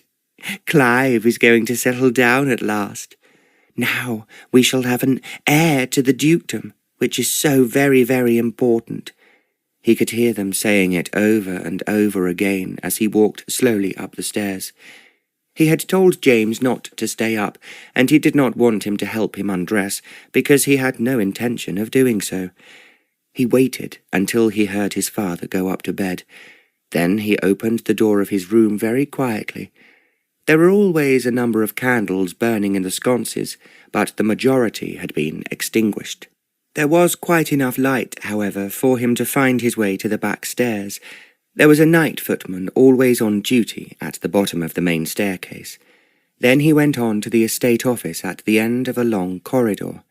He went in, carrying a candle with him from the passage outside. He saw that the office was exactly as he had seen it ever since he had been a child. There was a great pile of black tin boxes at one end of it, and Mr. Marshall's expansive writing table was in the centre. Exactly opposite, on the other side of the room, was a safe. It was a large safe, but also an old one. The Earl thought, as he had thought before, that a clever burglar would have no difficulty in forcing it open. It was something which fortunately he did not have to do, as he knew exactly where Mr. Marshall always kept the keys. It was a secret place, especially made for such a purpose, in one of the drawers of his desk. The Earl took the keys, and, crossing to the safe, opened it. For a moment he was half afraid that perhaps, today of all days, Mr. Marshall had not gone to the bank as was his normal practice. His fears were unfounded. There, in the very centre of the safe, was a large bag containing silver, and another bag, not quite as large, containing gold coins, and there was an even smaller packet for the notes. The Earl was not certain how much he should take. He had, however, no intention of finding himself at Land's End without any money. If he drew a cheque from his bank, they would at this moment expect it to be covered by his father, and that meant, of course, that the Duke would know exactly where he was hiding. After some hesitation, he finally took just under £1,000. He did not believe that he would need so much, as he was only journeying in the country, but equally the idea of being penniless and anonymous both at the same time was not attractive. He filled his pockets with the gold sovereigns and some of the notes, and then added just a few of the silver coins. He then closed the safe. Next, sitting down at the desk, he wrote a note to inform Mr. Marshall as to what he had done. "His Grace," he wrote, "will explain to you why this is necessary, and I am sorry if it means another visit to the bank tomorrow, so that you are able to pay all the wages." He had intended to leave his note on Mr. Marshall's desk, and then he had another idea. His father would not be expecting to see him in the morning until about 9 o'clock. It would be a great mistake if Mr. Marshall came in early, and the Earl was certain that he often did so. That meant he would inform the Duke of what was happening before he had read his son's letter. The Earl therefore opened the safe again. He then put the note he had written to Mr. Marshall under the bag that contained the silver. Until he picked it up, he would not see what was in there. It might even be some time before he was aware that a great deal of the money that he had brought from the bank had gone missing. The Earl then locked the safe, put the key back into its secret place, and went up to his bedroom. He thought it was unlikely that he would be able to sleep. Actually, he fell into a deep sleep almost at once. He only woke when Nanny came into his room. This happened just as the first rays of the sun were appearing in the east, and there were still stars in the sky overhead as Nanny pulled back the curtains. "Who is it?" the Earl asked drowsily. Then he was aware that it was indeed Nanny. "It's time you were on your way," Nanny said, "so hurry up and get dressed. I've bought you a cup of tea and some slices of ham." "Oh, you think of everything, Nanny," the Earl replied as he climbed sleepily out of bed. I thinks of you, Master Clive, and the sooner you be away from this house, the better." The Earl knew that she was talking sensibly. It took him just a few minutes to put on his clothes. Then he picked up his trunk, which was quite light, and as he did so he was aware that Nanny was carrying a case. He knew it contained women's clothes which were supposed to belong to his invisible wife. "Can you manage that, Nanny?" he asked. "I can cope with this, and you too," Nanny retorted. "So come along now, Master Clive." The Earl realised that she was more agitated than he was. They walked quickly down the back stairs and out through a door that was close to the stables. When they reached the stable door, the light was getting brighter. The Earl went to the stalls where he had seen the 2 white horses that he had admired yesterday. He took them out into the yard. As he did so, he saw Nanny had woken the boy who was in charge of the stables at night. He was rubbing his eyes as he had been asleep on a bundle of hay. He held the horses while the Earl went to fetch the travelling chaise he had chosen for his odyssey. It only took a few minutes for the boy to put them between the shafts as the Earl stacked his luggage into the back of the chaise. "You've everything?" Nanny asked in a low voice. "You've not forgotten your money?" No, I have everything, Nanny. Don't forget me while I am away." "I'm not likely to do that," Nanny said tartly, "with the whole household screaming their heads off when they find out you've eloped." The Earl laughed. "You can be quite certain that they will." He put his arms round Nanny and gave her a kiss. "You have looked after me now, as you have always done," he sighed, "and I will write to you at the earliest opportunity. Now you take good care of yourself, and don't you get into any more trouble, Master Clive," Nanny ordered him, as if he was still a naughty little boy. "I will try not to," the Earl promised. "And thank you once again, Nanny. You are an angel." "Well, I doubts if I'll get much reward in this world, or in heaven," Nanny answered a little mournfully. She always had the last word. The Earl laughed again as he jumped up into the driving seat of the chaise. The horses were fresh and responded immediately as he drove off. He raised his hat, and Nanny waved back. Then he was speeding down the drive just as the first rays of sunshine crept up into the sky. As he turned his horses' heads to the south, the Earl mused that this was an adventure he had not expected. Perhaps, after all, it might not be so difficult and as depressing as he feared. The one thing that really mattered was that he was leaving behind his last chance of having to meet Princess Gilberta. "I am free," he now said to himself as his horses gathered speed, "free of being leg-shackled for the rest of my life to a German Frau." As he drove on, he thought that the sun seemed particularly bright. When the horses went faster, so did his sense of excitement. Chapter 3. The Earl drew his horses to a standstill. He reflected with a feeling of growing triumph that he had made it. Just ahead of him lay the county of Cornwall, and after that on to Land's End. It had taken him a long time to reach his destination, but he had succeeded. When he started off, he had little time to consider which way he should go. All he knew was that to escape his father, he would aim for Land's End, and the Duke would now undoubtedly be heading to the north to look for him. The Earl was aware that Land's End was in fact 280 miles from London. So, then, deducting the 60 miles from London to Shelbourne Towers in Oxfordshire, that had left him with a considerable mileage to travel. It was an unknown part of England he had never had the chance to explore.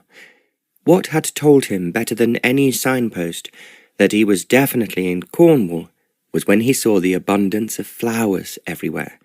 He remembered what his mother had told him years ago. In the very southern parts of England, especially near Land's End, aconites bloom on the 1st of January, and crocuses a few weeks later. He had not been particularly interested at the time. Now, when he could see brilliant, colourful flowers in every direction, he felt that Cornwall must surely be a fairyland. There were endless myrtle and veronica, bamboos, rhododendrons, and hydrangeas, all in the open air. The colours seemed to mingle with the blue of the sky, and it was difficult to know where the earth stopped and the heavens began. To his surprise, he had enjoyed every moment of his drive to Cornwall. It was hard to believe, but it had taken him nearly 5 weeks. When he had set out, he expected it to be a bore, and strangely enough, it was never that. First of all, he enjoyed driving alone. Finding a chit-chatty conversation prevented him from concentrating on his horses. He thought when he left Shelbourne Towers behind that he would find the evenings heavy going. Instead, he had found that they were amusing and interesting, and also they were something new which he had never expected to find. He had been wise enough to avoid the posting inns and hotels. He had concentrated on finding small villages with the usual black and white inn on the village green. Inevitably, there was a pond on which there were ducks, and usually small boys throwing stones. He had been careful to choose inns which looked clean, if somewhat primitive. He would settle his horses into makeshift stables at the back of the inns, making sure that they had fresh straw and good food to eat, and then he could think about himself. For the first 2 weeks, the food problem had been solved by Nanny. She had suggested that he put in 2 sacks of the very best oats, which was what the horses in the stables at home enjoyed, and that at least saved some of his money. The inns themselves were cheap, usually clean and welcoming. What he found interesting as ordinary Mr. Stanford was that the publican and his wife, if he had one, talked to him as if he was an old friend. They told him their difficulties and their triumphs, and how they kept themselves going however hard it was at times. Sometimes when he was talking to them after an edible, if not particularly exciting meal, they were joined by the village elders who came in for a glass of ale. They usually sat on the hard bench outside the inn, and what they had to say to him the Earl found extremely interesting. He heard the whole truth about the aristocracy of the neighbourhood, and he understood why they despised a man who did not give value for money to those who paid him. The Earl had always been at his ease with the men he commanded when he was in the regiment. Of course, it was impossible to forget that he was an officer, and they were just serving soldiers. However, it was different now because he was not smartly dressed and was staying at the inn. Those who came there to drink with the publican and his wife treated him as an equal. When he realized that this could be an advantage, he was careful not to say that he owned his 2 superb horses. They naturally attracted a great deal of favourable attention, and he explained that he was running them in for their owner. Of all the places he stayed at, he never came up against one inn he disliked or where he was afraid of being cheated. There was only one occasion when he was nervous. It was when he was nearing his destination. Some men came into the inn after he had finished his evening meal, and just as soon as he saw them, he was suspicious. There were 6 of them, and the Earl was almost certain that he was right in thinking they were smugglers or thieves of some sort. They talked in low voices amongst themselves.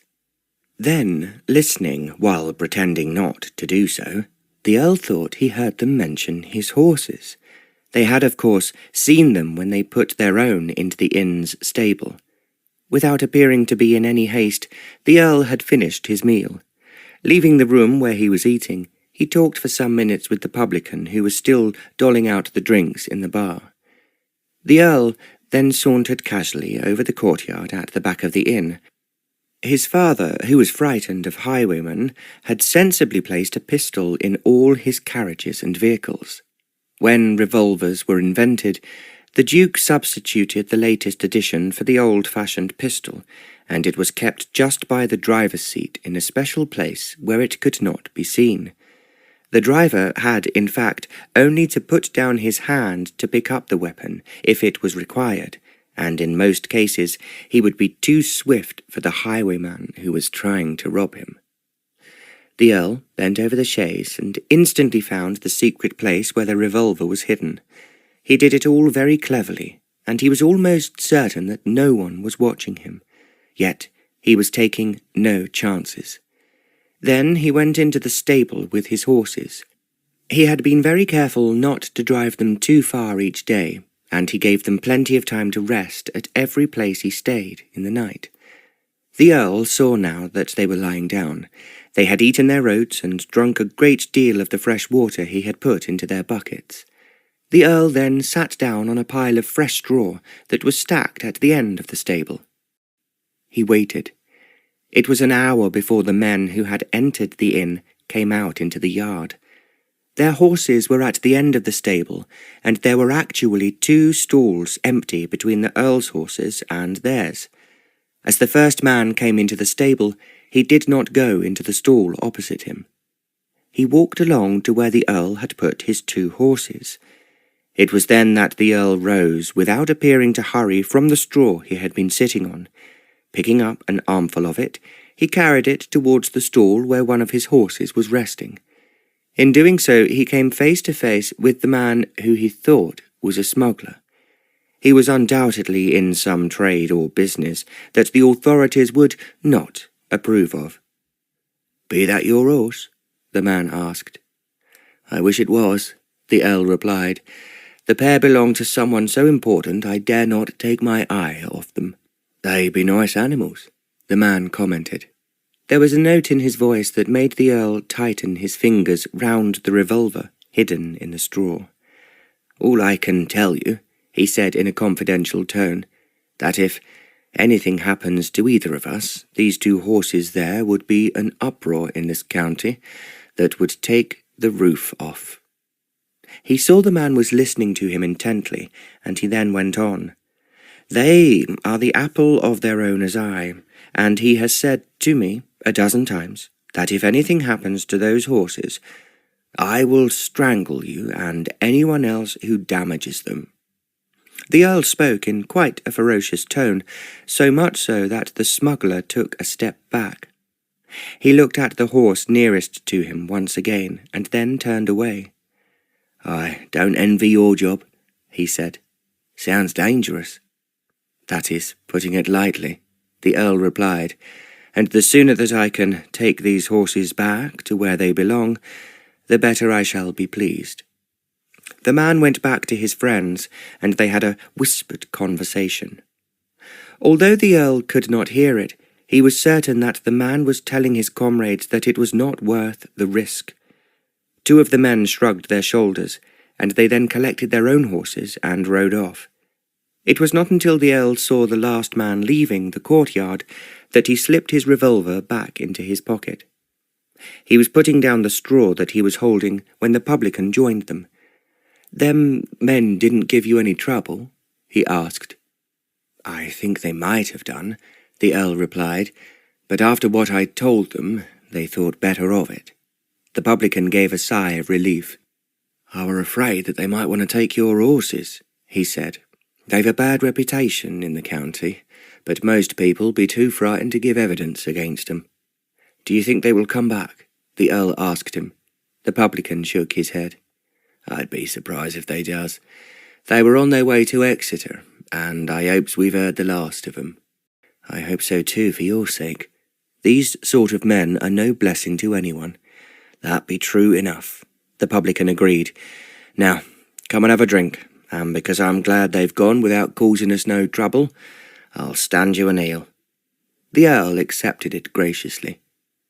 As he went to bed, he reflected that he had had a narrow escape. Stealing horses was a well-known trick amongst a certain type of traveller.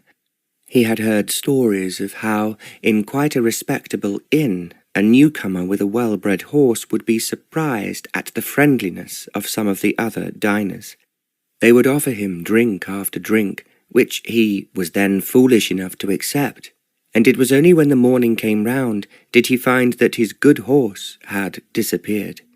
In its place was an old, half-starved animal which was quite useless. When the Earl walked up the stairs to his bed, he thought that he was very stupid. He should have thought of bringing a revolver with him. He was only very thankful that his father had had the foresight to give the order that every vehicle belonging to the Towers was to be armed. Things are always different to what one expects, the Earl thought. I am learning on this trip quite a lot that I did not know before. However, there were no other unpleasant incidents. In fact, he usually left the small inn where he had stayed feeling that he had made new friends, and although he would never see them again, they would never forget him. It was quite unnecessary for him to say anything about his wife. He was accepted as a traveller, and the people he talked to were too polite to be over-curious. Once they learned that he was earning his living by looking after horses, they then told him of the difficulties of getting a job, or how lucky they had been in working for a man who paid them fairly. It was a very different situation, the Earl thought, to what was happening in the towns. There, men were expected to work for what was often a pittance, or go hungry. It was difficult in the beauty of Cornwall to worry, and the Earl could only think that the people living in such lovely surroundings must be happy. He remembered one of his tutors telling him that Cornwall was the foot of England, the lizard the heel, and Land's End the toe. Now it was something he could see for himself. He wished he had paid more attention to his history and geography lessons when they were concerned with his own country. What he did recall was that Cornwall had always been famous for its minerals. Solomon had wanted to emphasize his glory, and it was said that he had carried away from Cornwall tin and other metals for the building of his temple in Jerusalem. The first inn at which the Earl stayed in Cornwall was just over the border from Devon. The publican told him that for centuries the toast at all the local gatherings was for fish, tin, and copper. However, the Earl did not expect to be concerned with any of these things. He was making for Penzance, and he understood that it was the nearest town to Land's End. The weather since he left home had been extremely good, and only twice had he been forced to put up the hood of his chaise. Now there was a cloudless blue sky above him, with exquisitely coloured flowers on each side of him. He deliberately avoided main roads where possible. Then he turned down a rather narrow lane where there were lofty trees on one side of the road, and like everywhere else, there was a profusion of flowers. He was going slowly because the sun was warm and he was bareheaded and enjoying its warmth. Suddenly, as he turned a corner, he saw that there was what was called a gig in Oxfordshire, and there, sitting in the driving seat, was a woman. It was impossible to pass her, and the Earl was just about to call out for her to move her cart. Then he could see, standing by the gig the woman was driving, was a man. As the Earl sharply drew his horse to a standstill, the man looked up. To the Earl's surprise, he was wearing a mask. Swiftly, with a quickness which was inherited, the Earl put his hand down for the revolver. He had put it back into its secret place in the chaise. Even as he grasped the revolver, he realized that the highwayman was removing the horse from the woman's carriage.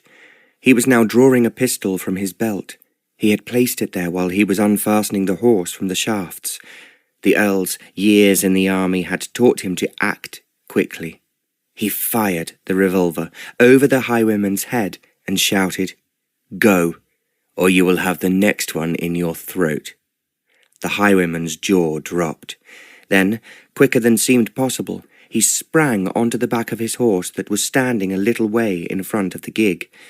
The highwayman rode off at a pace that could have made him the winner on any racecourse. As he disappeared amongst the trees, the Earl put his revolver back into its secret place. Then he tied up his horse's reins and climbed out of the chaise. He walked over to the gig and said to the woman who was still sitting there, "Are you all right?" She turned her head, and he saw that she was young and exceptionally pretty. At the same time, she was pale with fear, and her eyes were frightened. "Thank you, thank you," she managed to say in a broken little voice. He was taking away my horse." "I saw that," the Earl said. He walked to the front of the gig and saw that the horse, which was well bred, was apparently unperturbed by what had been occurring. The highwayman had loosened one of the shafts of her gig, and the Earl put it back into place. The reins were lying limply on the horse's back, and he handed them to the girl. "You have had a lucky escape," the Earl said. "Do you have many highwaymen in this part of the world?" "I have not met one before," the girl answered in a soft, mellow voice. "But, of course, I have read about them in the newspapers, but then I did not think it would ever happen to me." The Earl smiled. "A great number of people think like that, and you should have something with you to protect yourself." "I did not think of it," the girl replied, "and I know that my father will be extremely angry when he hears that a highwayman should dare to stop me." "You sound as if you are very important locally," the Earl said with a smile. The girl gave a little laugh. "No, not me. My father." "Well, tell your father that it is dangerous for young ladies to drive out alone," the Earl said. "There are far too many thieves all over the world wanting a better horse than they have themselves." "Perhaps that is true where you come from," the girl replied. "Here in Cornwall we have smugglers, and we are quite used to them. But as I have said, I have never encountered a highwayman before." "I expect, like everyone else," the Earl said, "you will never learn, and this is indeed an uncomfortable way of experiencing the truth." The girl laughed. "I was very frightened, and thank you so much for saving me. I know that my father will want to thank you too." "As you live in this part of the country," the Earl asked, "can you recommend a quiet inn somewhere near Land's End?" "There are hotels in Penzance," the girl replied. "I'm sure of that," the Earl answered, "but I really prefer a quiet village inn where, if possible, I am the only visitor." "I can understand you feeling like that, but here there are few and far between. After what has happened, you must be careful with your beautiful horses." "I have been all of the time that I'm coming here," the Earl replied. Now the girl was looking at his horses, and she said, "They are certainly a magnificent pair, and perfectly matched. Do they belong to you?" The Earl thought that it was wise to stick to the story he had told so far. "I just wish they did. I'm running them in for their owner." The girl looked at him before she asked, "Do you mean he employs you?" "You could put it like that, but it is work that I really enjoy." There was silence for a moment, and then the girl said, "My papa is looking for someone to help us in the stables. We are short-handed at the moment because our head groom, who has been with us for many years, has died. We want someone who really understands horses and loves them." The Earl was amused. It was the first time in his life he had been offered the job of what he supposed was the post of a superior and trusted servant. "There is a very nice cottage," the girl went on. "It is not very big, but comfortable, with plenty of room for 2 people." "Are you suggesting," the Earl questioned, "that I should now apply to your father for the position of head groom?" "I was just mentioning that was what we require," the girl replied, "and as you have been so kind and saved me, I know that Papa would want to show his gratitude in some way." She paused, but as the Earl did not say anything, she went on. "If you are not interested, the least we can do is to put you up for the night." "Thank you," the Earl answered. "My horses have done quite enough travelling for one day, and I never really pushed them too hard, so I would be most grateful if I could find accommodation without going too much further." "Then, if you will follow me," the girl said, "my home is only about 2 miles away." She was lifting her reins when the Earl suggested, "I think perhaps that we should introduce ourselves, and you have not yet told me the name of your father." "Oh, how silly of me," she replied. "He is General Sir Aubyn Wymond, and most Cornish people are very proud of him." The Earl thought vaguely that he had indeed heard the name mentioned before, but it would, however, be a mistake to say so. Aloud he said, "My name is Stanford.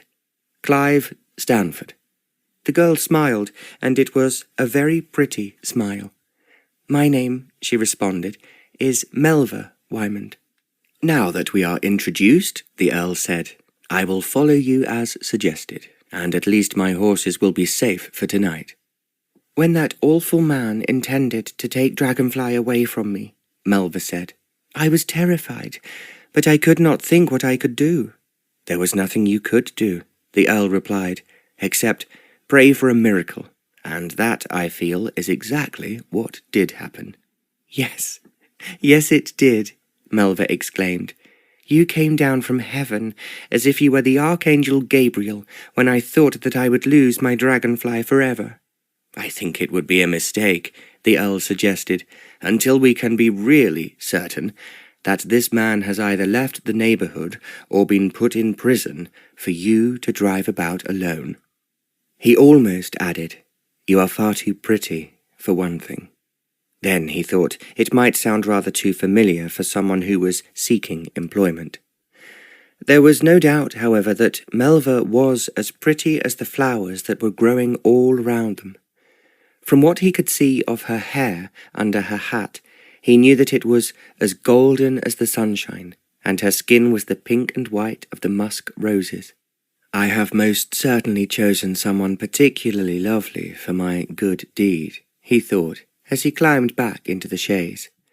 Melva had now driven Dragonfly forward and was moving slowly down the lane. The Earl followed, thinking that this was something he had not expected. It was another intriguing incident to add to those he had already experienced. "What I shall have to do," he thought, "is to write a book of what has happened on this journey. I had certainly not expected to intimidate a highwayman, and combined with the smugglers and whatever else may still happen, it will certainly keep a reader interested and amused." Melva quickened the pace a little as the lane grew wider. Next, there were several small thatched cottages that the Earl thought must be part of a village, and then he saw a church at the end of the road. Just moments later, before they reached the church, there were some impressive-looking gates. Melva went through them. There were trees with the sun streaming through their leaves, whose branches almost made a roof over the drive. At the very end of the long drive, there was a very attractive house. It was obviously very old, yet it had the comfortable look of having been well preserved over the ages. The Earl guessed that it was called a manor house, and he was certain that it had been built in Tudor times. The garden was a mass of flowers and shrubs in bloom. The Earl could only look at his surroundings with interest as Melva drove on past the house and through an archway. This was also of Tudor bricks, and led straight into a cobble-stone yard. A young groom came out of one of the buildings and went straight to the head of Dragonfly. As the Earl then brought his horses to a standstill, Melva, who had stepped down from the gig, came to his side. "I am afraid," she said, "that as we are very short-handed, you will have to put your horses in their stalls yourself. One of our boys has gone to Penzance today, and the other one is not very intelligent." "I will manage it," the Earl smiled. "It is what I usually do anyway." "I thought that you might say that," Melva replied. "Now, I will show you where you can find some food for your horses." As she was speaking to him, the Earl was already unfastening one of his horses from the shaft. Melva did the other, and she then led the one she had released, and the Earl followed her. He was glad to see that the stables, although they looked old, were large and comfortable, and there was fresh straw in the stalls and plenty of fresh water. There was, he realized, quite a number of horses in the stables, and he had the idea that there were others across the yard in a paddock. As if she was reading his thoughts, Melva said, "I am afraid that we have many more horses than grooms at the moment. If you could help Papa, he would be extremely grateful." "Well, I think I would be grateful too," the Earl replied. She smiled at him. He realized that she was delighted to think that he might be available. "The cottage is over there," she said, pointing to the end of the yard. "It is very pretty, and was built at the same time as the house. One of my father's relations lived in it for some years." The Earl was wondering whether he could manage a cottage on his own, and again, as if she knew what he was thinking, Melva said, "If you don't want to cook for yourself and clean the place, I'm sure that we could find a woman from the village to help you. It is actually men we are short of at the moment, not women." "That sounds a good idea," the Earl replied. "As it happens, my wife should be with me, but she has been held up by the illness of one of her family. She may be joining me later, but I would certainly appreciate some help until she does." "Come and tell Papa how you saved me," Melva answered, "and how I think I have found someone to look after the horses. That will please him very much." As she spoke, she looked questioningly at the Earl as if she thought that he might back out at the last moment. "Whatever happens," he said, "I am very grateful to have a bed for the night, and as I have no wish to go into Penzance, I would certainly not want to encounter your highwayman friend again unexpectedly." "I think if he does see you, he will run away again," Melva said. "He did not expect to find a man threatening him with a revolver, whilst he himself was doing all the intimidating. I expect he has done it to dozens of helpless people." "I'm sure he has," the Earl replied. "That is why you must never take any risks in the future." He was thinking that it was ridiculous to allow such a pretty girl to wander about the countryside without an escort. Also, she was apparently without any way of being able to protect herself, and as her father was a soldier, he should know better than that. They walked in through the front door. The house inside was just as attractive as the Earl had expected. The rooms had low ceilings, but were large and comfortable, and most of the furniture seemed to be as historic as the house itself. They passed through a large hall, and then through several rooms that seemed to connect with each other. Next, they came to a room at the back of the house that had large, long windows overlooking the garden. They had diamond-shaped panes that glittered invitingly in the setting sun. As soon as they entered, the Earl knew at once why the General had made this his sitting room. The walls were all covered with books and ancient maps of strange parts of the world. There were also some fine pieces of carving that could only have come from the East.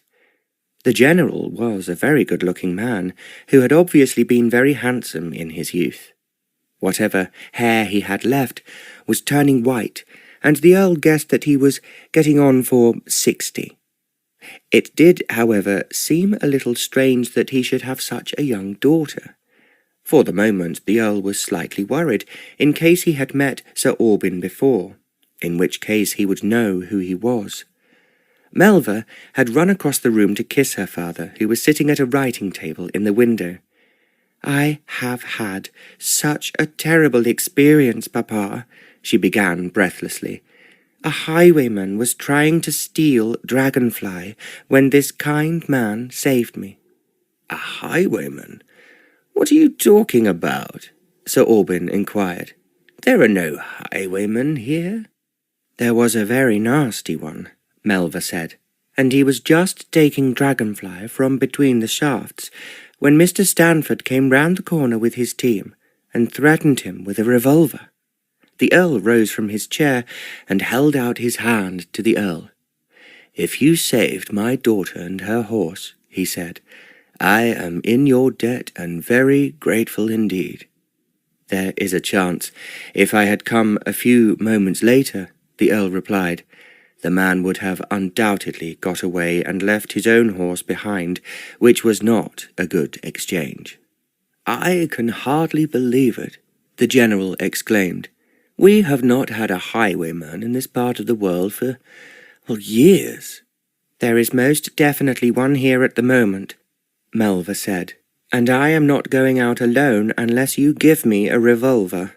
The General sat down and indicated a chair to the Earl. "Sit down and tell me exactly what happened," he proposed. "Before you do that," Melva intervened.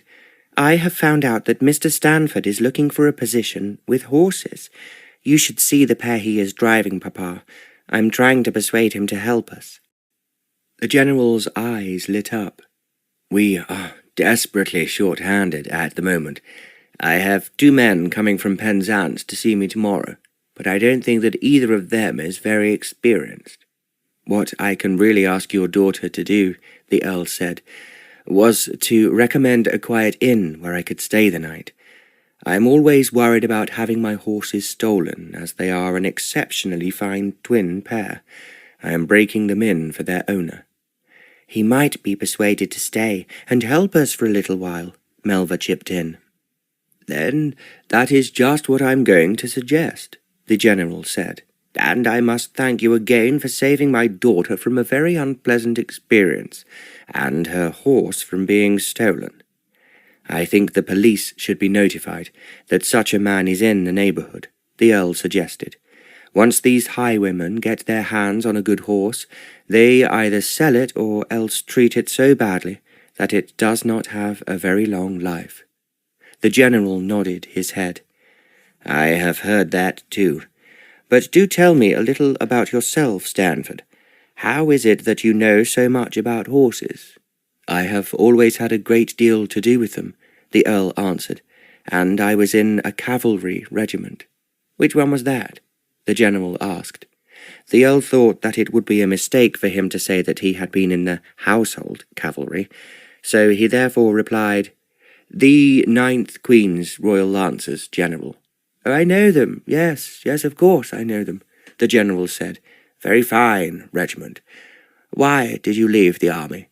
"I was in India for a short time," the Earl replied, which was the truth.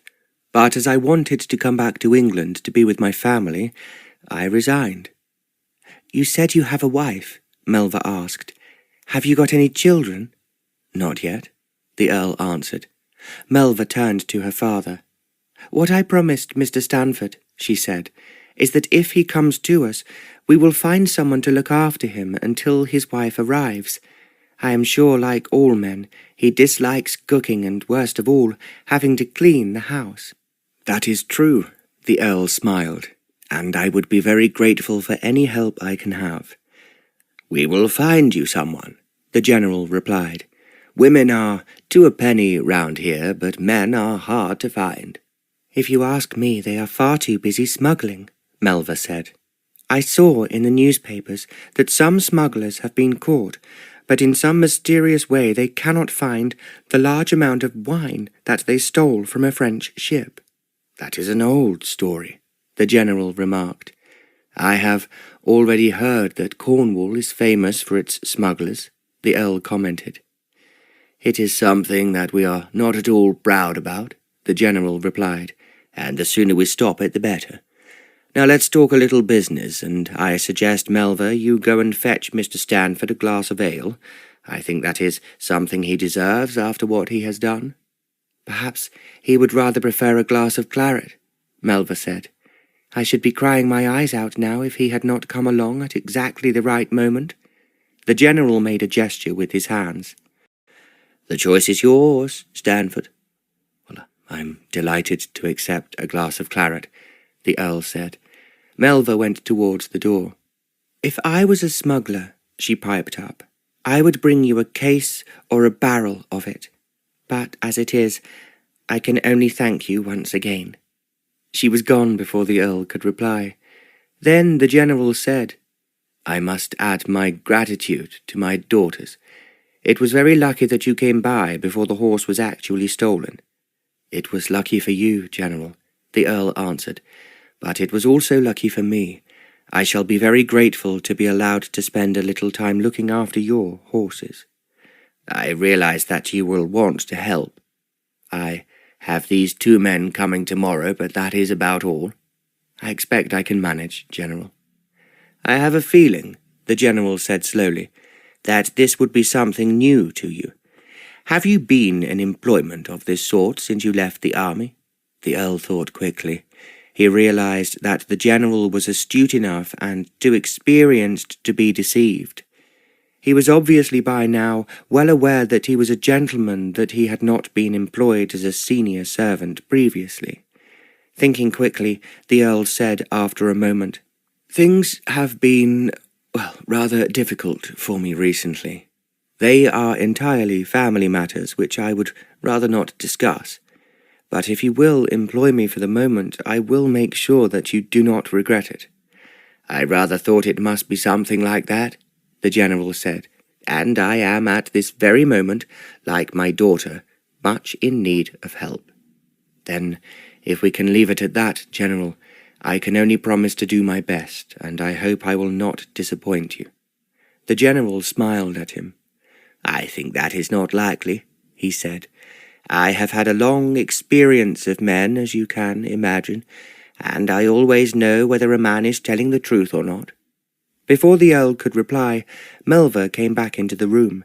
She was carrying a tray on which there were 3 glasses and a bottle of claret. "Here you are, Papa," she said. "It's your very best claret. But can we offer Mr. Stanford anything else after he has been so kind and brave?" "You are quite right," the General agreed.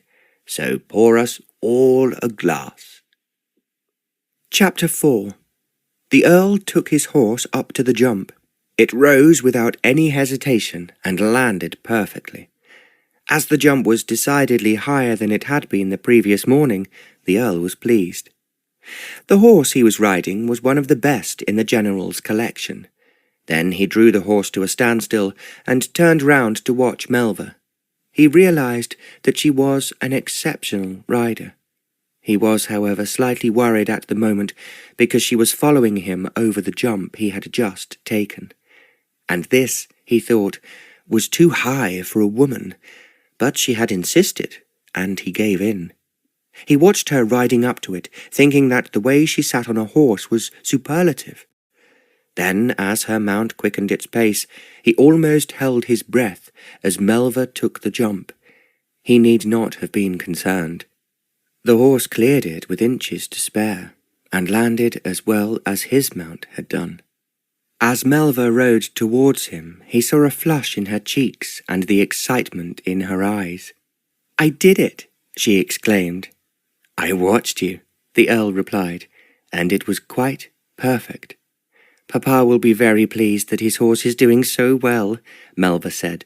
"He rather doubted when he bought it if it was as good as its owner claimed. I think we can tell him it is outstanding.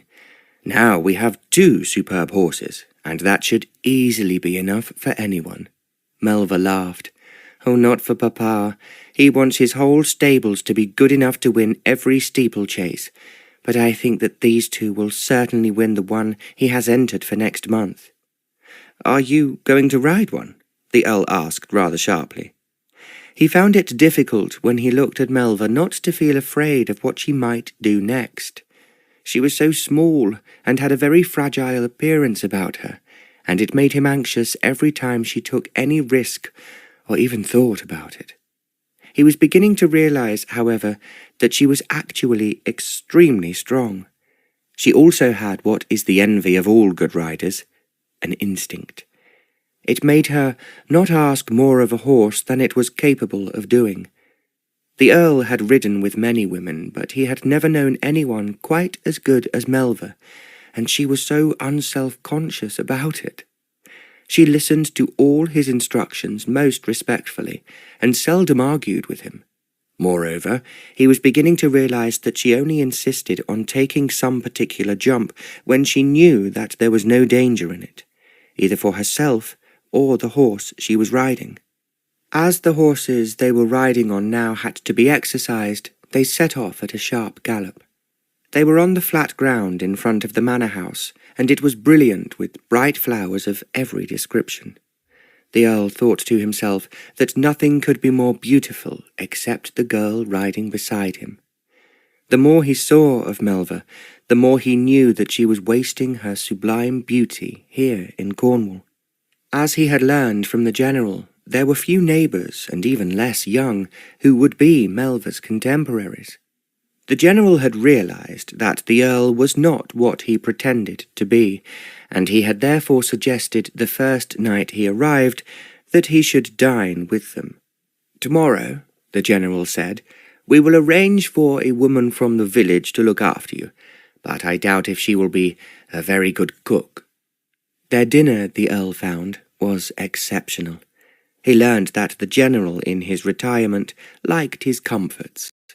There was a butler and 2 footmen to wait on them, and he was to find out later that there were 3 in the kitchen. What was missing, the Earl now told himself, were friends. They should be sitting round the table enjoying the excellent cuisine and the even more excellent wines, as well as stimulating and scintillating conversation with a number of locals of varying ages. Melva did not complain. All she did say the first morning after she and the Earl had ridden together was, "Thank you very much, Mr. Stanford. It is lovely having someone to ride out with. I sometimes feel lonely when I go out by myself." "You don't take a groom with you?" the Earl asked. The young women he had met, either in London or the country, would never have ridden alone. If there was no relation or friend to accompany them, they would be followed by a groom. Melva shook her head. "The 2 boys we have already are quite good at cleaning and feeding the horses, but they are not riders." The Earl supposed it was safe enough in Cornwall, but after their experience with the highwayman, he thought that they should be especially careful, at least until the man was either arrested or had left the county. On the general's instructions, a groom had taken a note to the chief constable. He lived just outside Penzance, and sent a message to say that he would do what he could to arrest the man. The Earl was busy in the next few days. He found that the 2 new men the general had engaged from Penzance were efficient at looking after the horses. They kept the stables clean and tidy, but they were, however, not naturals with the animals. Having watched them exercising 2 of the horses, he decided that was what he and Melva must do, and the grooms should stay on the ground. The general rode every morning before breakfast, and alone. "I dislike talking to anyone early in the morning," he explained, "and when I am riding, I can make plans in my mind which I follow for the rest of the day." There were many things for him to do on the estate. He was also, the Earl learned, writing his memoirs of his time in the army. As he had enjoyed a very distinguished career and received every honour it was possible to obtain, the Earl had thought it was likely to be a particularly interesting book, and he would like to read it. To write it, the general would shut himself up in his study and forbid anyone to disturb him. The Earl thought it must be rather dismal for Melva to be alone with no one to talk to. She certainly enjoyed riding with him, and she was excited at the idea of building jumps in what they called the paddock. The Earl made them a little higher for the horses every day, and then he had to admit that they responded gallantly. The first night, when he had dined with the general and Melva, he had worn his green smoking jacket. It was the only evening clothes he had put in his luggage. After that, it was taken for granted that his meals would be in the dining room. The general talked to him about the army and the wars and battles that he had been involved in. The Earl found it all very interesting. He also thought that Melva, in the simple evening gown she wore, looked very lovely. It seemed extraordinary, he reflected, that she had remained undiscovered, one might say, here in the depths of Cornwall. In London, she would most certainly have been an undoubted success. She did not interrupt when her father and the Earl were talking, but she listened intently to everything that was said. And when she was riding with the Earl the next day, she asked what he thought were most intelligent questions. On the 4th day, when they rode together, he said to her, "What do you intend to do with yourself, Melva? You can hardly spend the rest of your life here at the end of nowhere." Melva grinned. "Is that what it seems to you? I suppose it is rather like a desert island. But I love our home, I love my father, and I love our horses." "That may be enough at the moment," the Earl said, "but you will want to get married one day. And where are the suitors? Melva laughed loudly. I expect they will come up out of the ground, or arrive in a smuggler's ship. She gave a sideways glance before she said, or perhaps a highwayman holding me up on the road. That was not a joke, the Earl said. If I had not come along the lane at that particular moment, he would have undoubtedly stolen Dragonfly and perhaps assaulted you. He could not insult me more, Melva said, than by attempting to steal my Dragonfly. It was not what the Earl had meant, but he thought it best not to explain any further. You must understand, he said, you are never in the future to go out riding without someone else with you, and never, never to drive alone along these deserted lanes without a groom. That is an easy instruction to follow at this very moment, Melva said. But grooms come and go, and I can hardly stay in the house all day with nothing to do except read and read and read. I thought you enjoyed reading, the Earl quizzed her. I do, she answered. I love books. At the same time, I want to ask questions about what I have read. I want to talk to someone, and if there is no one in the house apart from Papa, who is locked in his study, I have to go out looking for friends. They should come looking for you, the Earl said firmly. Then you will have to tell them to do so, she retorted. But at the moment, look how lucky I am to have you. Well, I shall not be staying with you forever, the Earl said quietly. Melva looked at him quickly. You are not thinking of leaving us? Not at the moment, the Earl replied, but I have my future to think of, just as you have yours. If you go away now, Papa will be very upset. He said to me only last night, after you had gone to bed, that I was very lucky to have found you, and he had never before felt so happy about his horses. The Earl thought this was the sort of compliment he liked. However, he was waiting anxiously for a letter from Nanny. As soon as he had arrived at the manor house, he had written to her, giving his address. He had told her that he had enjoyed the drive and had only stayed one night in each place until he was where he is now. I have obtained a good job looking after horses, he wrote, with a charming retired general and his daughter, who is one of the best riders I have ever seen. This is a very beautiful but lonely place, and I shall be longing to receive your news as to what is happening at home. He had expected that the post would take some time to deliver his letter to the Towers. The days seemed to pass by slowly when there was no reply. Then, when he had come down to breakfast early this morning, he had seen a letter. It was lying in the hall where the postman had left it, amongst several others for the general. The Earl, who was now on his way to the stables, opened the envelope eagerly with Nanny's writing on it. She had written her to him on cheap, unheaded writing paper, and she must have had it up in the nursery for many years. Her handwriting, although not particularly elegant, had always been easy to read. The Earl read, Dearest Master Clive, I was so glad to get your letter and hear you'd reached Cornwall safely. There was a terrible commotion here when his Grace found out you'd gone.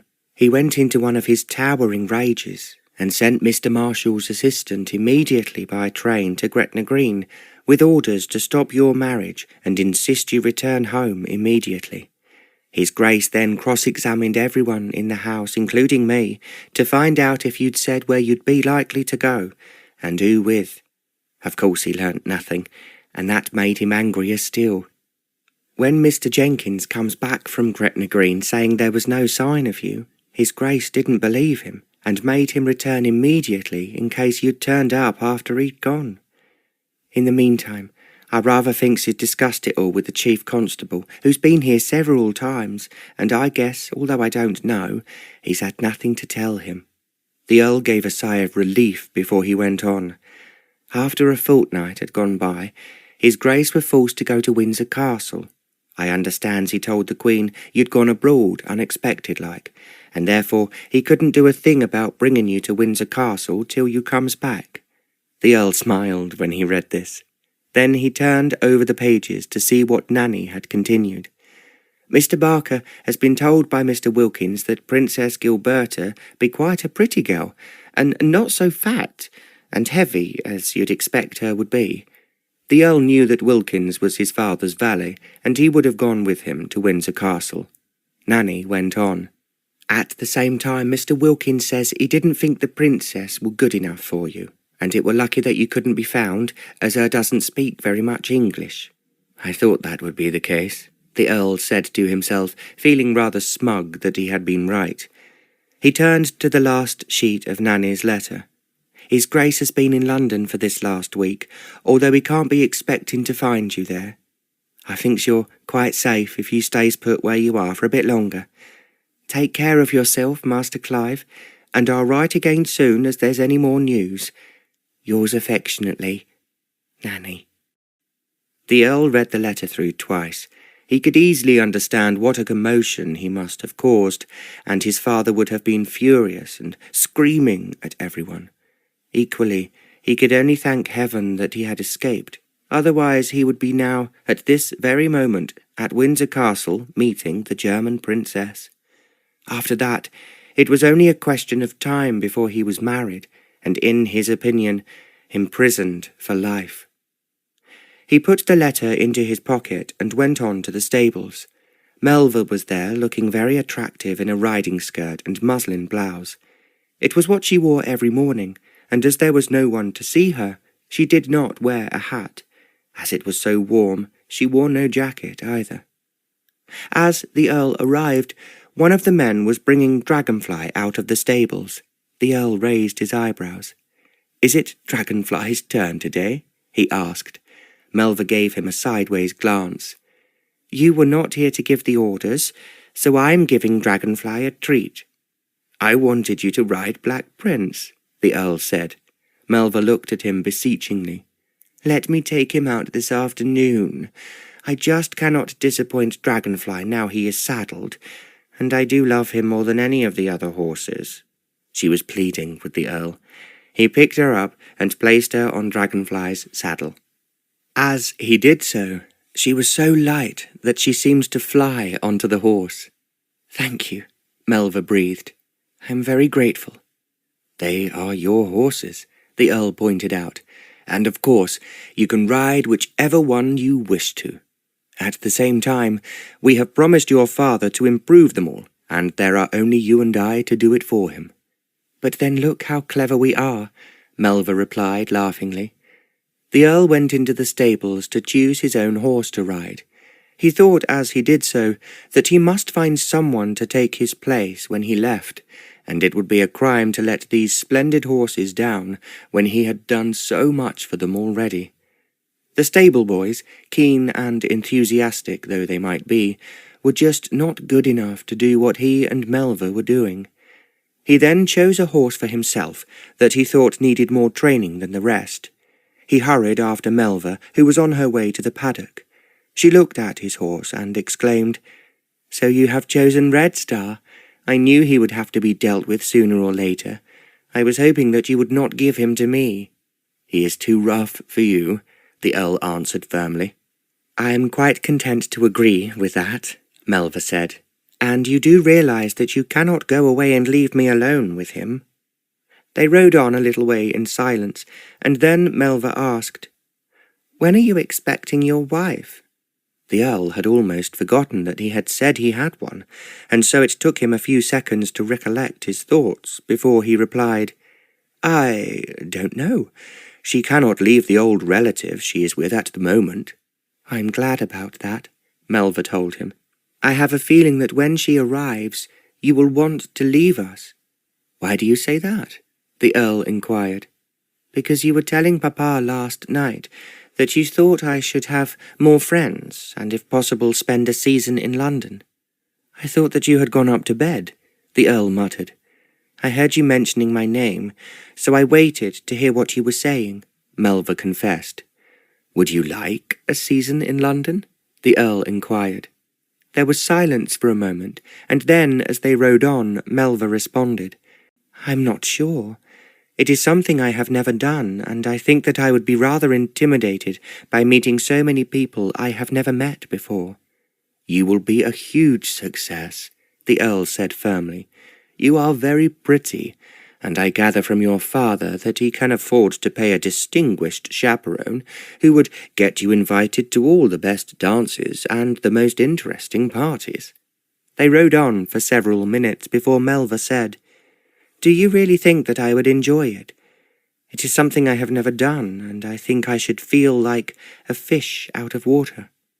"I think that you will take London by storm," the Earl said, "and receive at least half a dozen proposals the first month that you are there." "Proposals?" "I mean proposals of marriage," the Earl explained.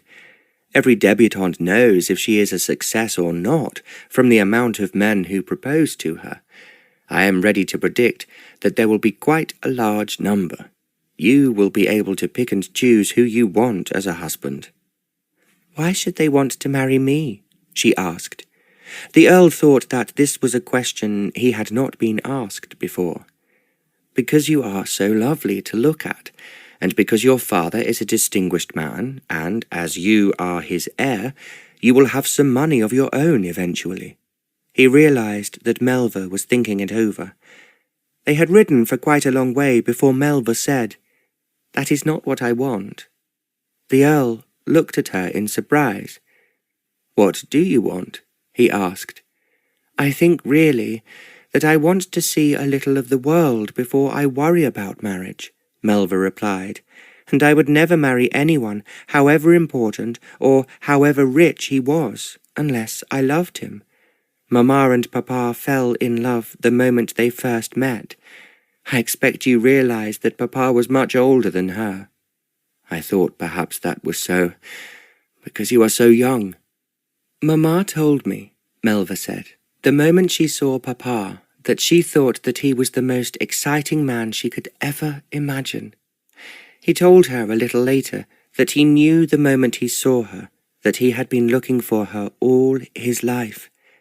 So they were married, and you were born, and what happened to your mother?"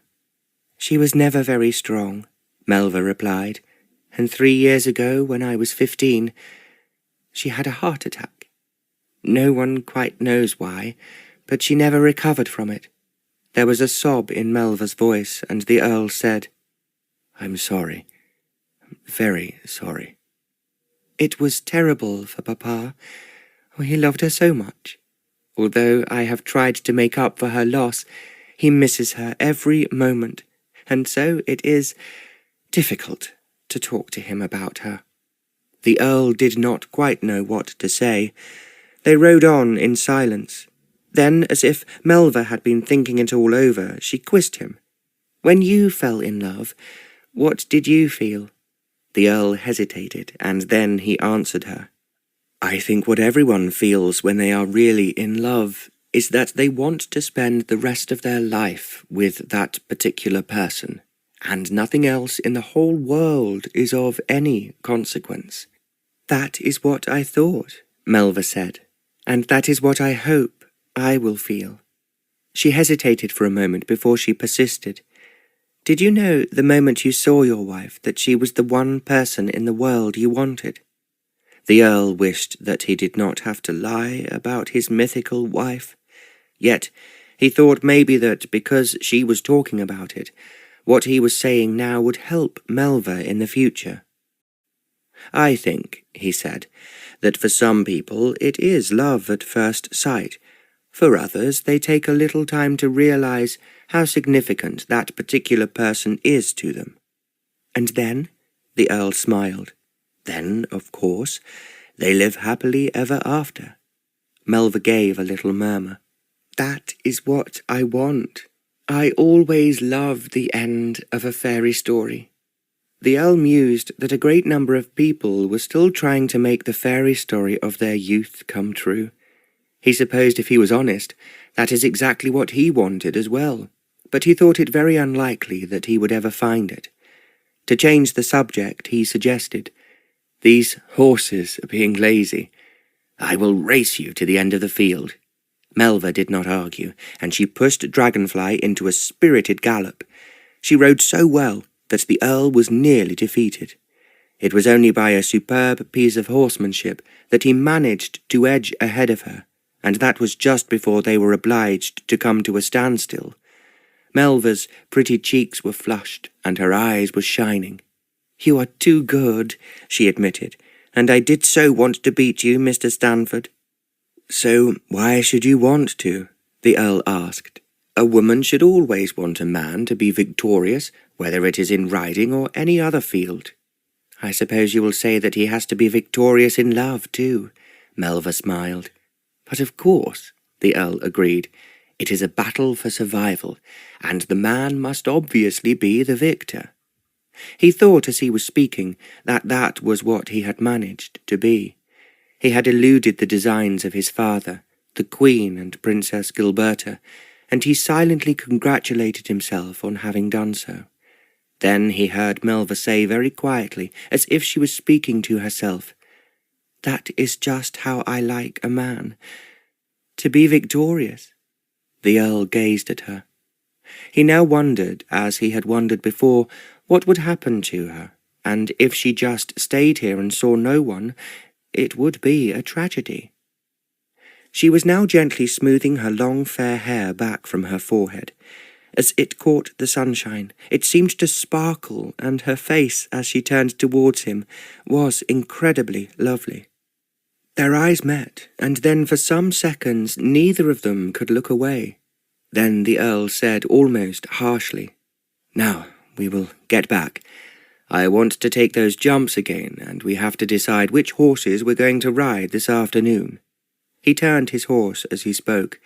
He then started to ride quickly back the way they had come, without waiting for Melva. He told himself as he did so that Nanny must have good news for him soon, or else he would undoubtedly be wise to explore a little more of Cornwall. Then he could start winding his way slowly back towards Shelbourne Towers and Oxfordshire. He could take a different route to the way he had come, and that in itself would definitely be entertaining. "If I stay here too long," he argued, "I shall become involved with these people I'm staying with. That would be a mistake. I am just a ship passing in the night, and once I am gone, they will find someone to take my place and forget me." He was then aware that Melva was approaching him. Quite suddenly, he wanted to run away. He whipped up his horse. As he already had several lengths start, he was back in the paddock some way ahead of her. She galloped in. Then, without checking the speed of Dragonfly, she took him straight to the highest jump. The Earl parted his lips to stop her. They had ridden quite a long way, and it would be a mistake to try the jumps again without warning. But he was too late. Melva put Dragonfly at the jump, and he rose to the challenge splendidly. He did not, however, land as well as he had before. As he staggered on impact, Melva fell forward in her saddle. For a moment the Earl thought that she would fall over the horse's head. He then gave a shout of terror, but by sheer luck she managed to save herself. Dragonfly did not fall, and as he dragged himself to his feet, Melva remained in the saddle. It all happened so quickly, yet, as the Earl knew only too well, it might have been disastrous. He had held his breath. Now, as he could start breathing again, he realized just how much the near-miss incident had perturbed him, how frightened he had been that Melva might fall and injure herself. As he now rode forward to go to her side, he was suddenly aware how much it mattered to him. Pulling in the reins, he then brought Dragonfly to a standstill, and as he reached Melva he asked, "Are you all right?" His voice sounded strange even to himself.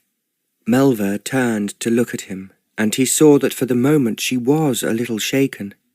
"I'm all right," she said in a hesitating voice. "I knew I was wrong in taking the fence without waiting for you to tell me to do so." She spoke just like a child who was frightened that it would be punished for being naughty. Without meaning to do so, the Earl put out his hand and laid it on hers. He realized that she was trembling, and he said, "It does not matter. Nothing matters. as long as you are not hurt." Only as she smiled did he realize how much she meant to him. They went back to the house and found the general waiting for luncheon. "You are late," he pointed out as they came into the dining room. "I am very sorry, Papa," Melva said, "but we went further than we expected. The horses jumped very well, and you would have been very proud of them." "Tell me about it in the dining room," the general insisted. "Hurry up and wash. I'm hungry." "Well, I'm sure that means you have finished a chapter of your book," Melva remarked as she ran up the stairs. "How did the horses fare?" the general asked the Earl. "Well, they took the jump which I raised 6 inches last night without any difficulty. But your daughter nearly had a fall on her way back, and I think she is a little shaken." "Oh, for heaven's sake, don't let her do too much," the general said. "She is incredibly brave, but at the same time horses can be unpredictable, and I have always been afraid, as she is so small, she might hurt herself." "I will be very careful, General," the Earl replied. He went to wash his face and hands and brush back his hair. Then he joined the general, who had already gone into the dining room. They usually had a light luncheon, but an extremely well-planned meal at dinner. "I intend to go riding this afternoon," the general said as the Earl joined them, "but I have reached a very critical part of my book, so I think that you will have to ride without me." He had just finished speaking when Melva came in. "I am sorry, Papa," she said. "It's my fault that we are late." "I was only just saying," the general replied, "that I shall not go riding this afternoon, and if you have had a bit of trouble this morning, I should do something else." "That is a good idea," the Earl agreed. "What I would like to do, if at all possible, is to look at some of the smugglers' caves, which I am told are very interesting." "Yes, oh yes, of course we can do that," Melva piped up. "I want to drive my horses," the Earl said, "because they are feeling rather neglected." Melva laughed. "It was what Dragonfly was feeling this morning, so of course we must take your beautiful white horses for a drive." "There are plenty of smugglers' caves here for you to see," the general commented. "As you will surely know, smuggling has been going on here since the 12th century, and I believe is still happening more frequently than we think." "A great deal of what we hear," the Earl suggested, "is, I am sure, just a fairy tale. People like to think that smuggling is as bad on the south coast as it was during the Napoleonic War, but actually there is now very little taking place, and what there is of no great threat." "I would agree with you," the general said, "and, of course, smugglers were most dangerous when they were supplying Napoleon with the money to buy arms that he could then use against us."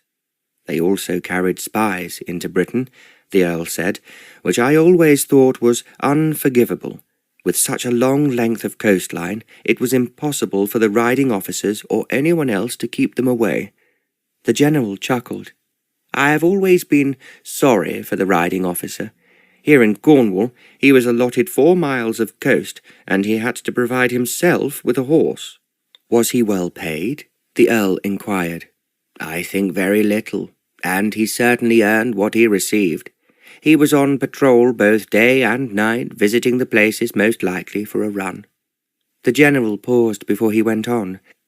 "The riding officers here were told to always be properly armed and to keep their movements as secret as possible."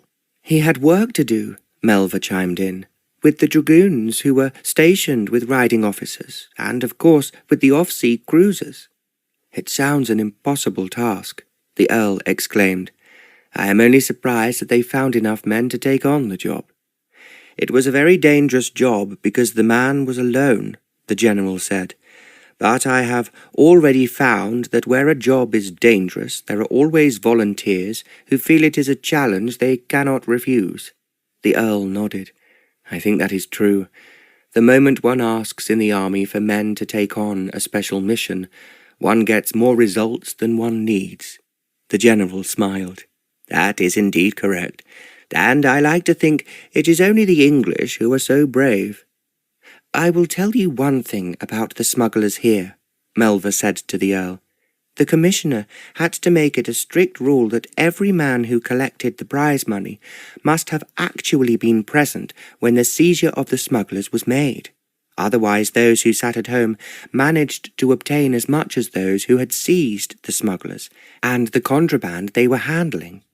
The Earl laughed. "I can see that happening here just as it must have happened 1,000 times along the coast. There is no doubt that during the war some people made a fortune.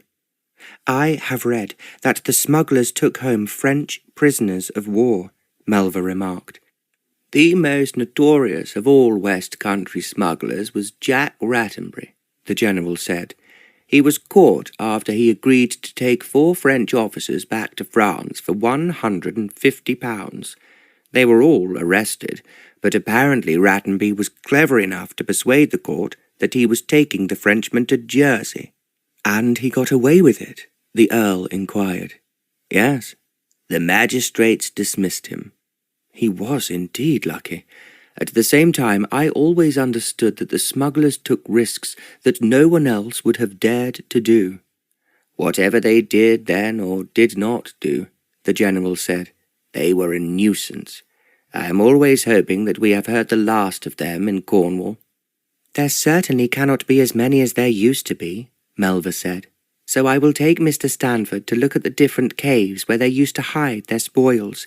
Who knows, perhaps we will find a long-forgotten barrel of vintage brandy." The general grinned. "I think that is unlikely, but if you have good luck, we will drink it this evening." "That is a promise," Melva said. They rose from the table. The Earl went to fetch his chaise and the 2 white horses. Melva ran upstairs to her bedroom to take off her riding skirt and blouse. She put on a very pretty cotton dress, which made her look like the flowers in the fields outside. As she tidied her hair, she thought how exciting it was that there was someone to do things with her. Otherwise, she would have had to sit at home alone while her father wrote yet another chapter of his book.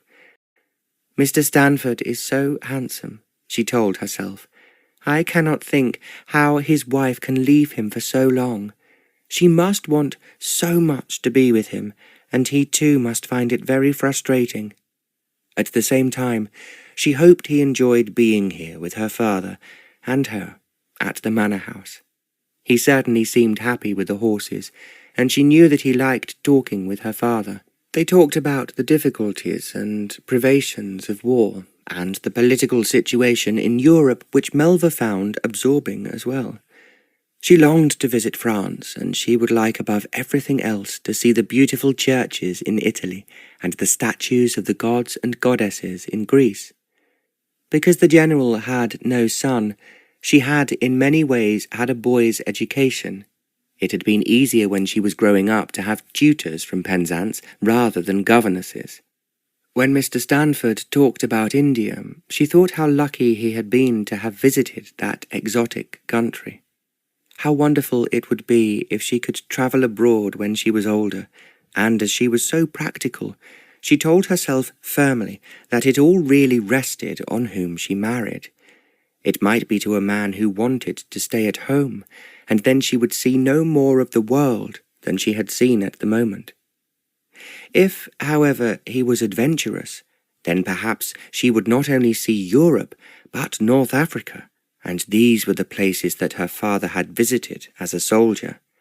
It was stimulating, at any rate, now to talk about the smugglers. Mr. Stanford must be told about the ruthless way they had managed to board French and Spanish ships and then carry away their loot. I am sure that he too will have a lot to tell me about them, she thought as she went downstairs. The front door was open, and she saw that the white horses were waiting for her. Mr. Stanford was in the driving seat with one of the stable boys in the back, behind the hood. She ran down the steps and climbed in beside the Earl. "This is so exciting," she enthused as he started his horses off. "Let's pretend we are smugglers and see what we can find to bring back for Papa this afternoon."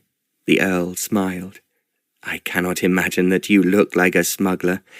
I have always imagined them as grim, ugly, and rather dirty men, but then You look as if you had just stepped out of a bandbox." Melva gave a little laugh. "This is a compliment, and the first one you have paid me. Others have always been to the horse I'm riding, but not for me." The Earl thought that any other woman would have complained long ago, and he would have felt remiss in not telling her that she was lovely. However, he was not only playing the part of the man who looked after the horses. He did not wish to spoil anything that was perfect, and Melva had no idea of her own attractions. She did not expect him to answer what she had just said. She was already talking of the way they should go and how close they would be able to get to the smugglers' caves. "I hope you have good shoes," she said, "because we shall have to leave the horses and walk quite a way." "I still have the use of my legs," the Earl answered. "I am aware of that," Melva said, "but you must admit that if you have a horse to ride, it is quite unnecessary to walk." "I agree with that, and you are right. A long walk on flat feet will doubtless do us a great deal of good." "My feet are not flat," Melva protested indignantly. Then they were both laughing. Chapter 5. They drove for quite some way with Melva giving instructions. The Earl thought nothing could be more beautiful than the rolling countryside they were passing through. Occasionally he could see the remains of a castle or a few cottages clustered together. Otherwise it seemed like an empty world with only Melva and his horses in it. When they had driven for about 2 miles, Melva told him to stop. It was a convenient place where there were trees to give shelter to the horses. They were on a road that seemed to go nowhere, winding between the brilliant flowering fields. "Now we will have to walk," Melva said, "and I am longing to see how good you are at it." "I expect that I shall do better than you," the Earl replied. "Actually, when I'm at home, I walk a great deal." He was thinking of the long days shooting on the Shelbourne estate, also when he was grouse shooting in the north of England. After the moors he climbed every year, he did not think he would find the Cornish land that difficult. He had, however, been very careful since he arrived not to say anything about his home, and the few questions that Melva did ask him he had answered her briefly and somewhat evasively. Because she was very perceptive, he thought that she was aware that he did not want to talk about himself or his wife, and he much admired her tact in not pursuing the subject. As she stepped down now, he saw that she had flat sand shoes on her feet, and wished that he had thought of wearing his tennis shoes. He handed over the reins to Albert, the groom he had brought with him. "Now stay here, Albert," he said, "and don't worry if we take a long time. You will find the horses no trouble, but if they do become restless, take them for a short drive and then come back again." "I'll do that, Mr. Stanford," Albert replied. He was the most intelligent of the young grooms, and that was why the Earl had brought him along with them today. He patted the horses and urged, "Do look after them, Albert, because they are very precious to me." "I knows that," Albert answered, "and I'll take care nobody steals them." It then struck the Earl that the highwayman was still at large, and he went back to the seat he had been driving on and felt down for the revolver. He pulled it from its usual place and said to Albert, "This is loaded, and I want you to carry it carefully in your pocket. If by any chance someone tries to steal the horses, shoot him in the arm or the leg, but not the body. Do you understand?" He saw that Albert was listening with an expectant look in his eyes. "If a man with a mask approaches anywhere near you, fire a bullet into the air. Tell him, as I did the other day, that the next bullet will be in his body. Unless he is very persistent, you will find that he will run away." "I'll do just what you tells me," Albert answered. He had taken the revolver from the Earl and was holding it in his hands, as if it was the most exciting object he had ever touched. "Now be very careful," the Earl went on, "and do not fire it by mistake. Remember, you can kill a person or an animal very easily. I'll be real careful, Mr. Stanford. I've handled a gun afore, and I've never seen such a small one as this." The Earl thought that it was unlikely that the very latest style of revolver had yet reached as far as Cornwall. Melva was waiting a little way ahead of him, and he therefore said, "Now remember what I have said to you, Albert." "I will," he promised. The Earl hurried to join Melva. He saw that there was a winding path through the field where she was standing. It rose higher and higher, and in the far distance the flowers appeared to be touching the sky. They set off at quite a sharp pace, and when they reached the top of the field, the Earl could see the sea far below them, and there was a gorge surrounded by rugged cliffs. As they began to climb down, he could see the dark surface of the rocks. There were gulls perched on the ledges of the cliffs, but there was no sign of any human habitation. If they avoided the rocks, the Earl could appreciate that this deep gorge was the perfect place for smugglers to hide their wares.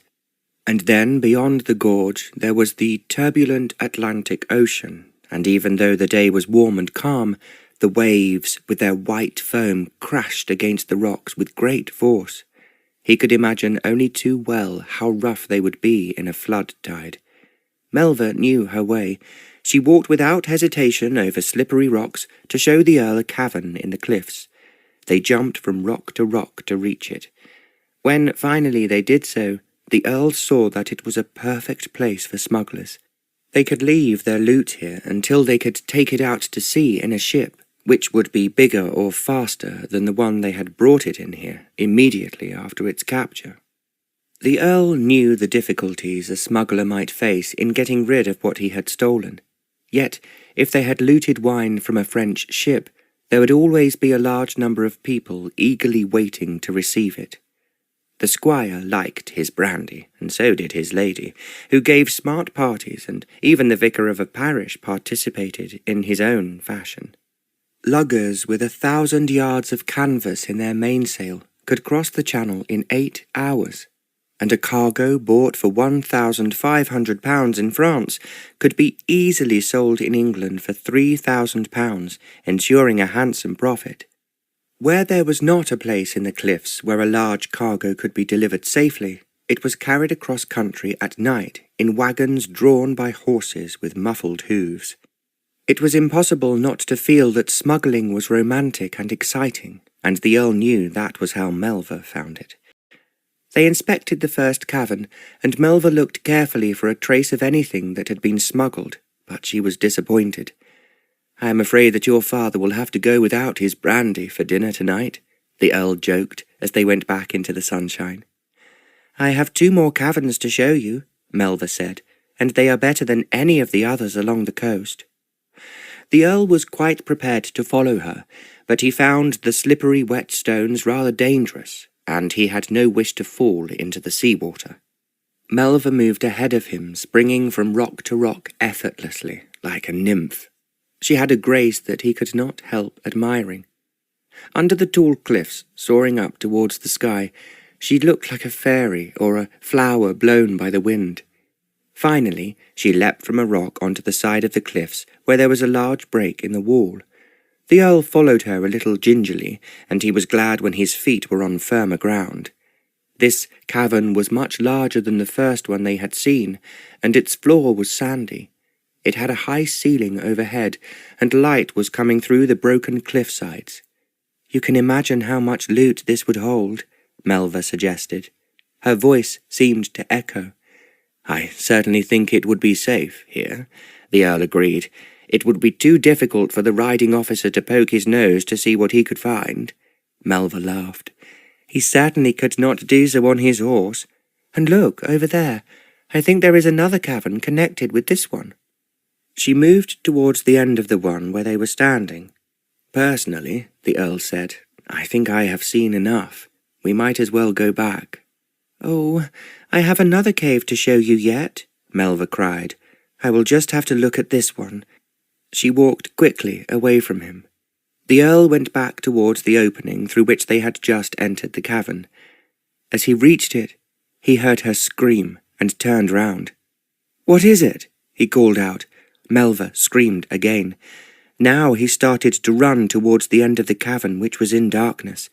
It flashed through his mind that she had fallen into the sea, or perhaps down some hole in the rocky ground. He reached the opening she had passed through. Before he could realize what was happening, he was seized by 3 men. He started to struggle. As he did so, a gag was pulled over his mouth and tied at the back of his head. He fought as violently as he could, but was helpless. There were 2 men holding him captive, and a 3rd man joining in as soon as he was gagged. It was difficult to see them, as there was much less light where he was now than there had been in the outer cavern. The Earl could gradually now make out that his assailants were 3 large men with caps pulled down over their heads. Their rough clothes made him sure that they were smugglers. They were winding a rope tightly round him so that it hurt his arms and his legs. Because it had been so warm, he had taken off his coat before they had left the horses, and had started to climb the hill, and he was only wearing his shirt and trousers. With a speed that quite obviously came from long practice, the men tied the rope round him. Then they flung him down roughly onto the floor of the cavern. His back was against the side of the cavern, and his head was bruised by the hard stones he had fallen on. It was only then he became aware that Melva was already in the same position on the ground. She too was gagged, and her feet were tied together by her ankles, while her arms were behind her back. The Earl could only just see her. Now, when he was no longer being pushed around, he looked at the 2 men who had tied him up. There were 5 of them, and he then realized that 2 of them must have been dealing with Melva, and the other 3 had concentrated on him.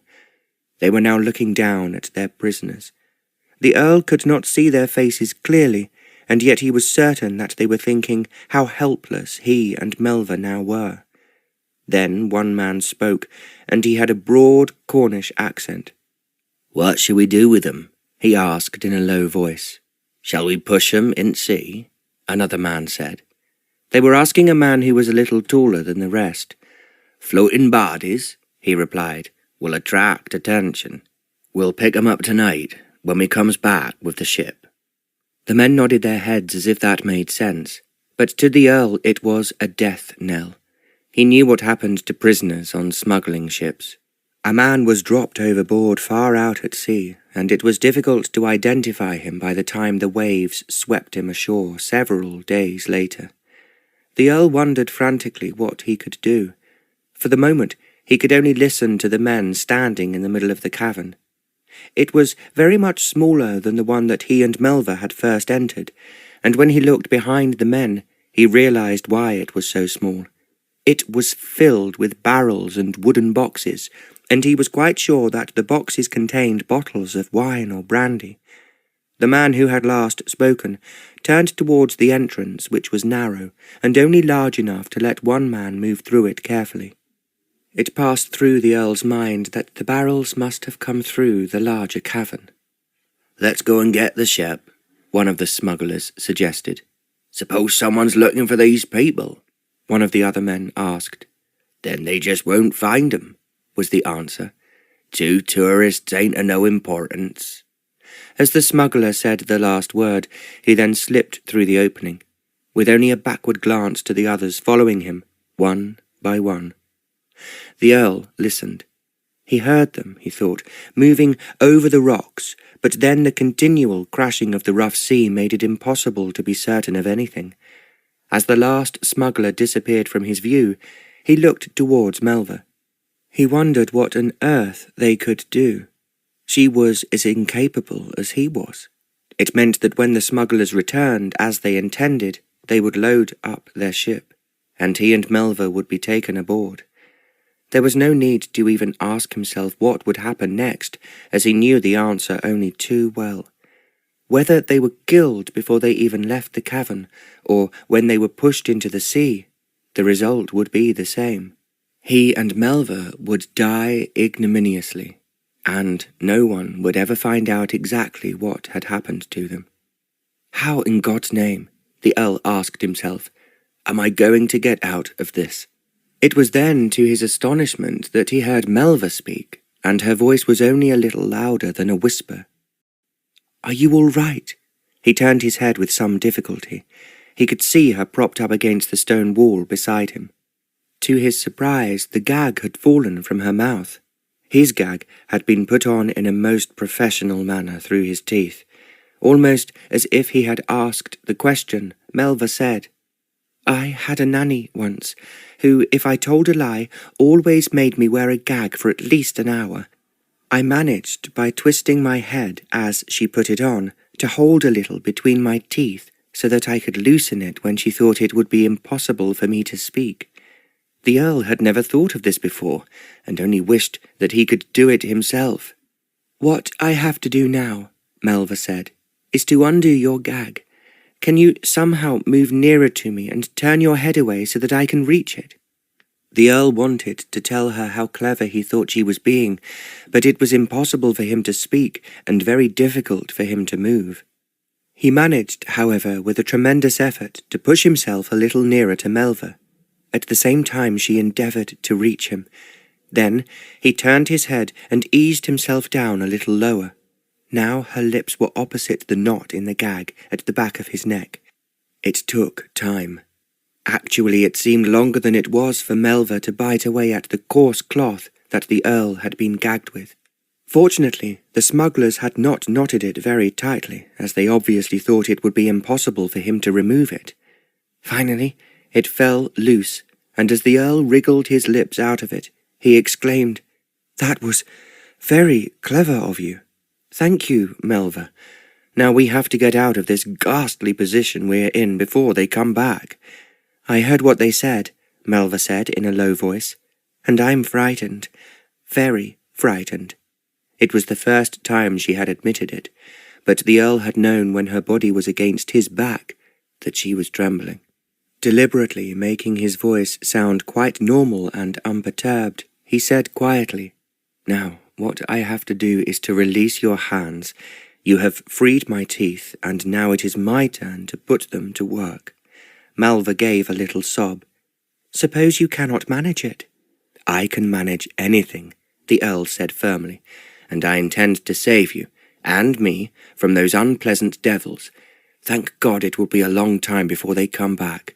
He thought as he spoke that it was a good thing that they had left the General earlier, as he was in a hurry to go back and write his book. And so there will still be most of the afternoon ahead of them. "Now, get as near to me as you can," the Earl said, "and turn away so that I can reach your hands." He pushed himself forward until he was lying on the floor. His face was then level with Melva's hands, which were tied behind her. The smugglers had wound the rope first round her body, then round her wrists, and they had knotted the ends of the rope together.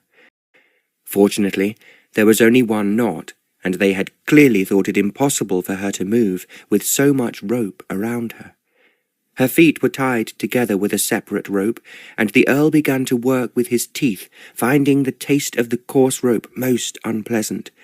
At the same time, it was old, and it must have been brought to the cave with the loot which was piled on the wall opposite them. The rope could, he thought, have joined two barrels that a man could then carry, suspended from his shoulders, or, alternatively, it could have merely knotted two of the boxes together. Whatever else it was, the rope was very tough and dirty. He had had to spit several times to prevent himself from swallowing pieces of it.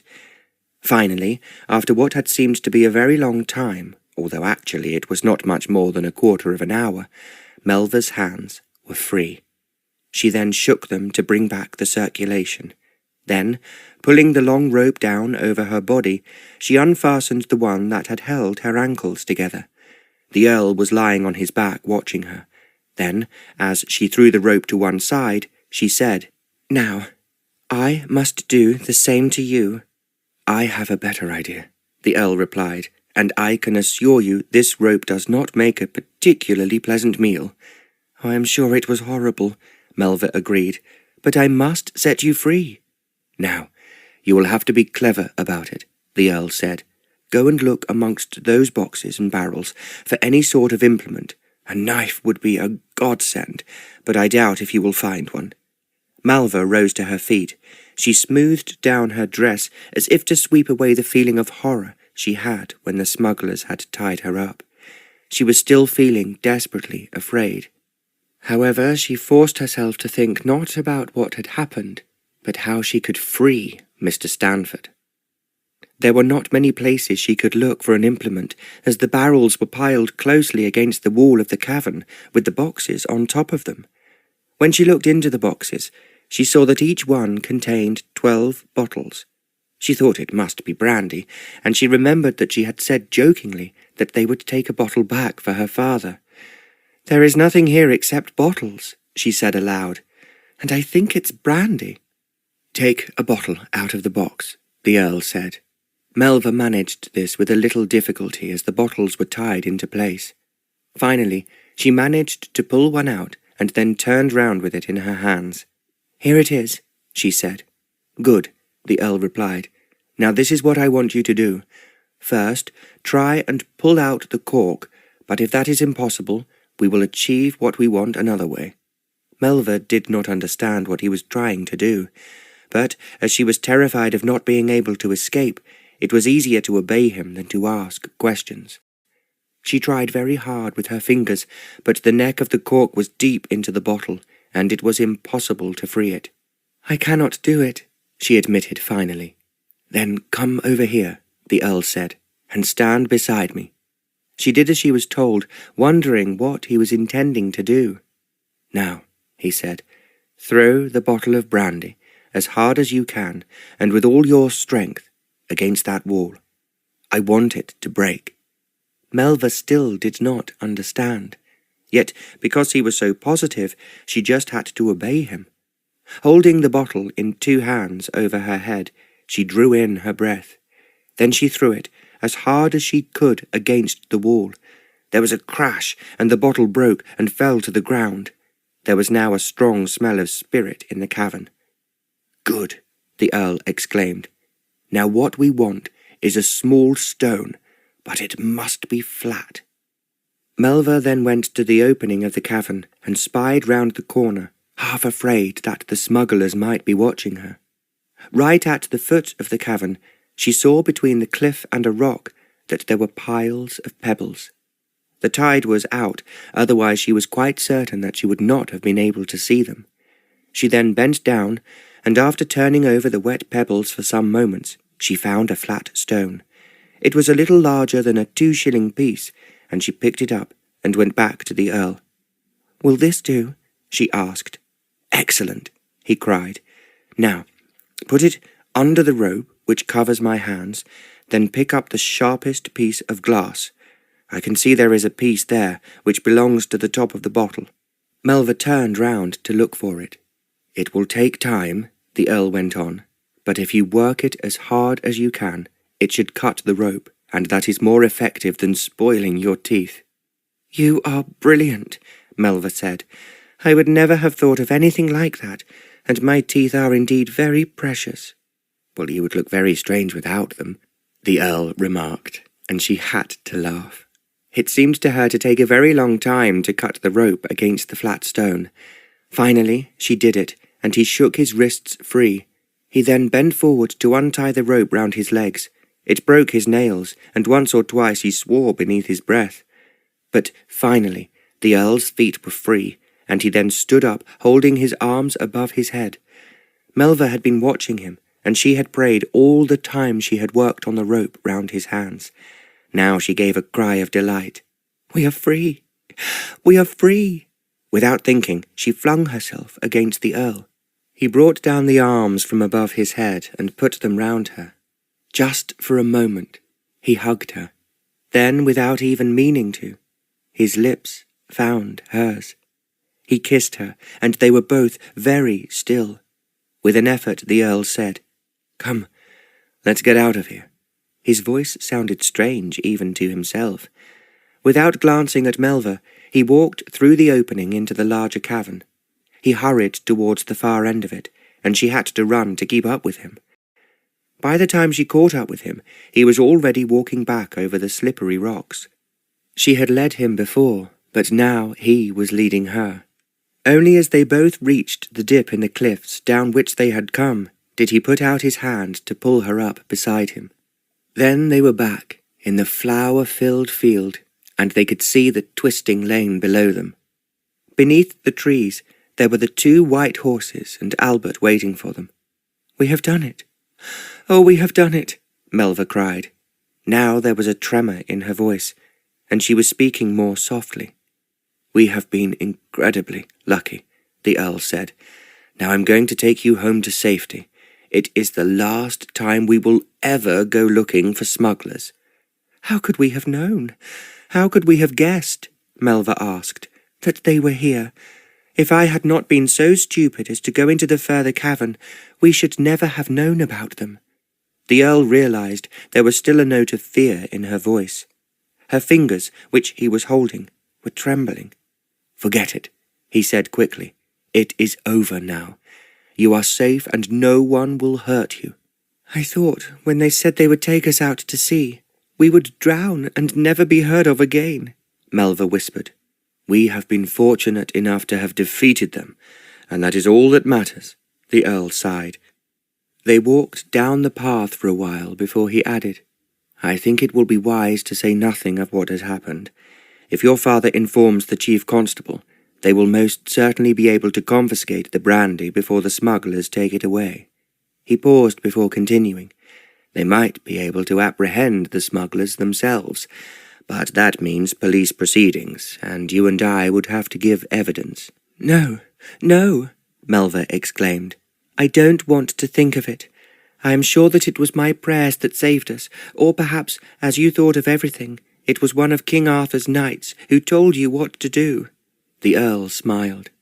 I had forgotten that King Arthur hunted in this county, he said. Of course, Tintagel was his birthplace.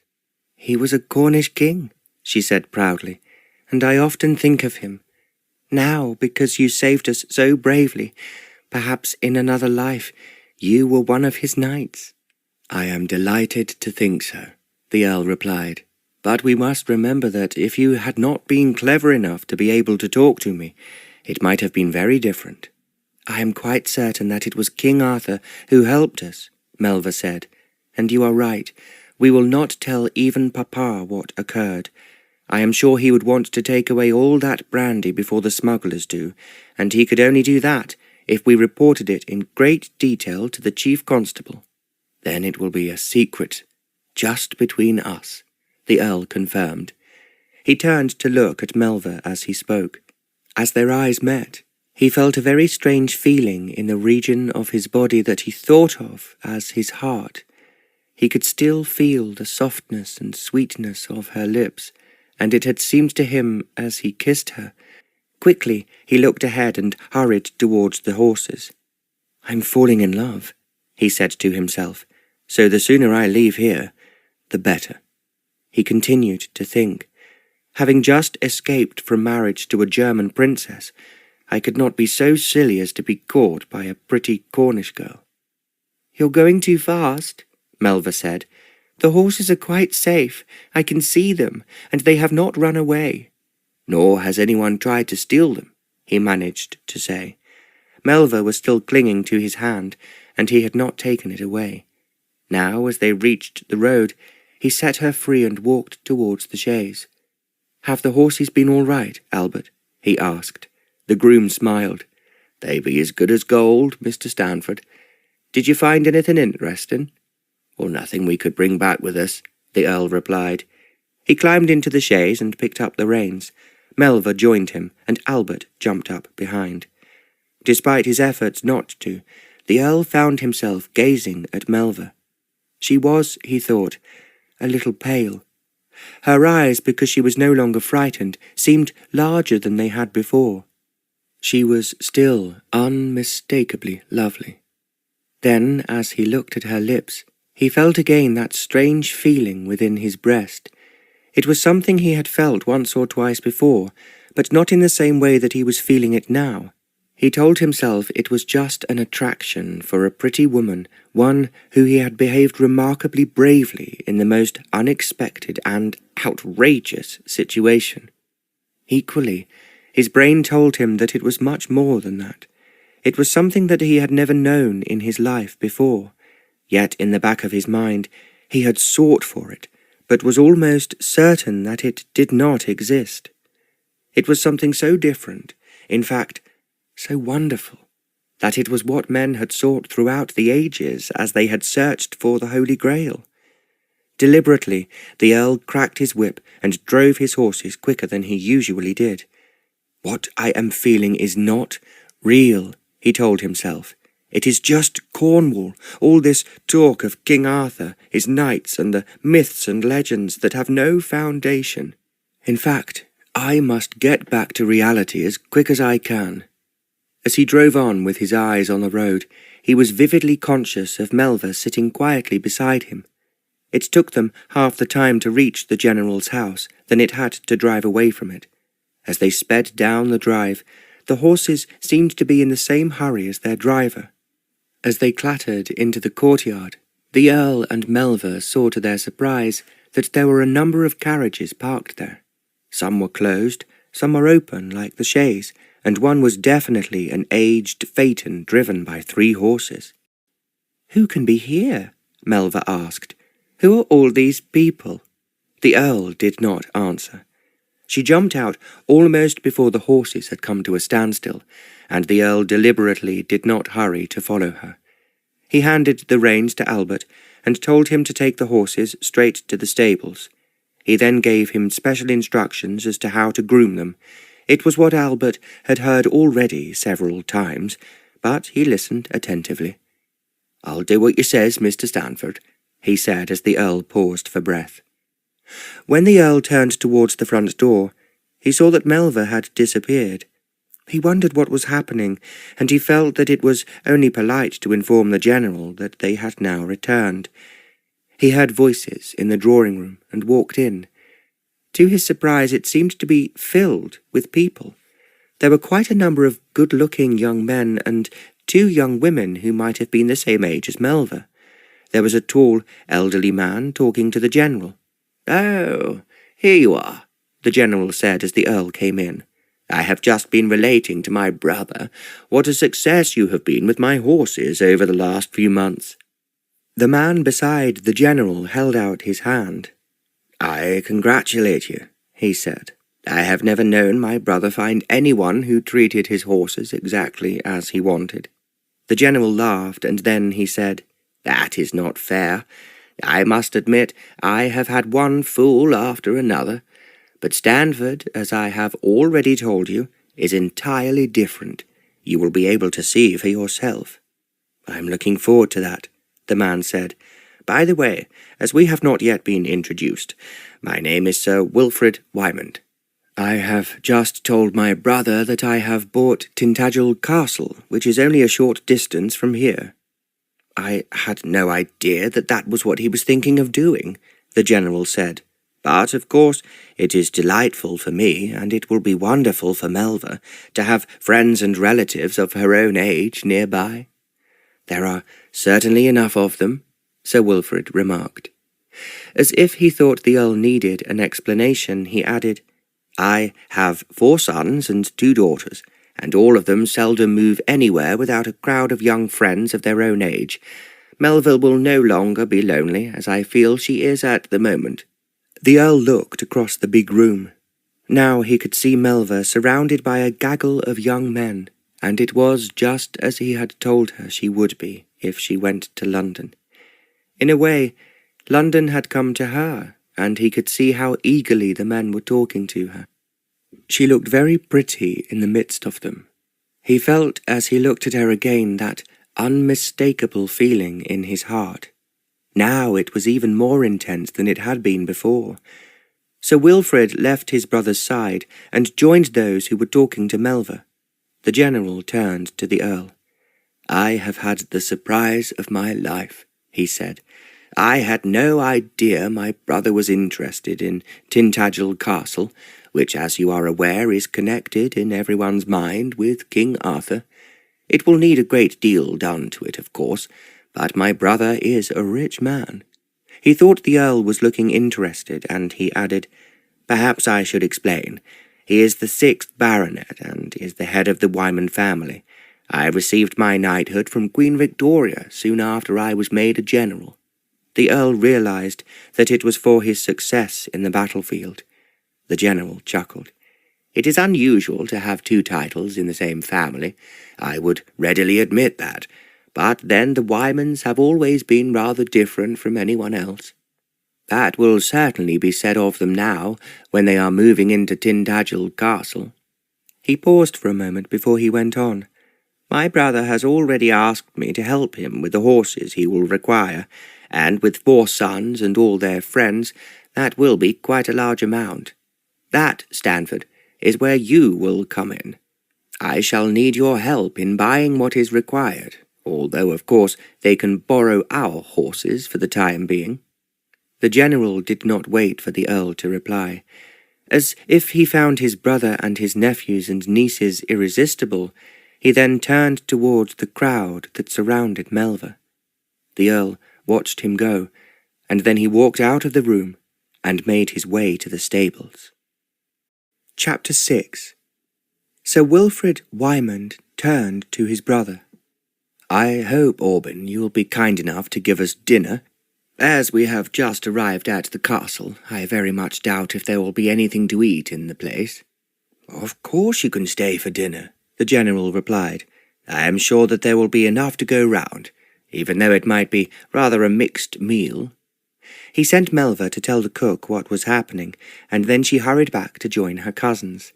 They were telling her of all the things they wanted to do in the neighbourhood, and the most important one, of course, was to ride the general's horses. They decided that tomorrow they would go to the stables and inspect them for themselves. "As long as you are to be sure to leave me Dragonfly," Melva insisted. "I am quite prepared for you to have any horse you like." Her cousins knew how fond she was of that horse, and they promised her that if they stole all the others, they would most certainly leave her with Dragonfly. There was so much for them to talk about, and so much news to hear. It was only when Melva went upstairs to change for dinner that she realized that Mr. Stanford had not been with them. She expected that he was in the stables. At the same time, even to think about him made her have a strange feeling. It had moved in her breasts when he had kissed her. She had never been kissed before, and yet it was exactly what she thought a kiss would be like.